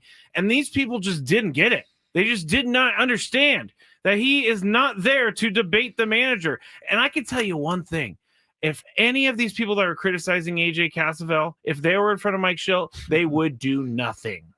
Nothing. By the way, though, I am here to debate the manager, and I do debate him often. Today, I didn't. Today, I thought he's doing a nice job by mixing and matching all of these lineups. All right, so that's Friday. You can hear from Mike Schilt. Ben and Woods will put his feet to the fire the way only they can.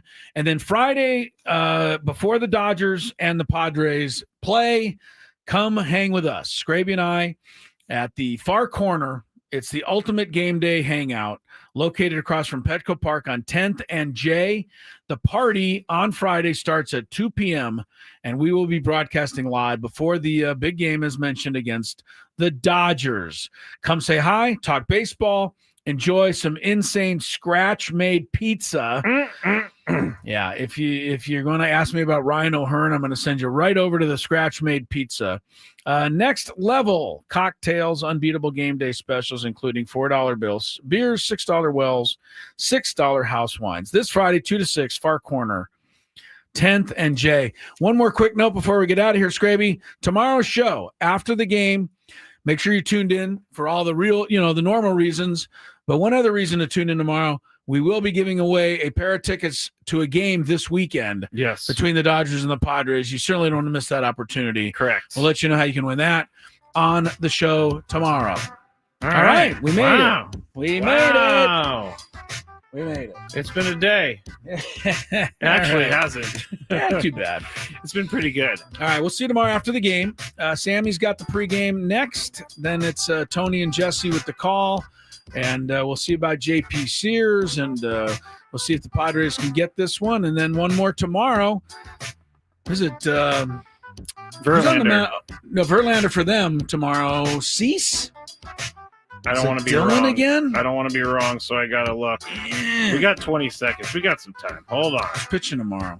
This is how my brain works, everybody. It is Cease. Verlander Cease. Tomorrow. Verlander Cease. Yeah.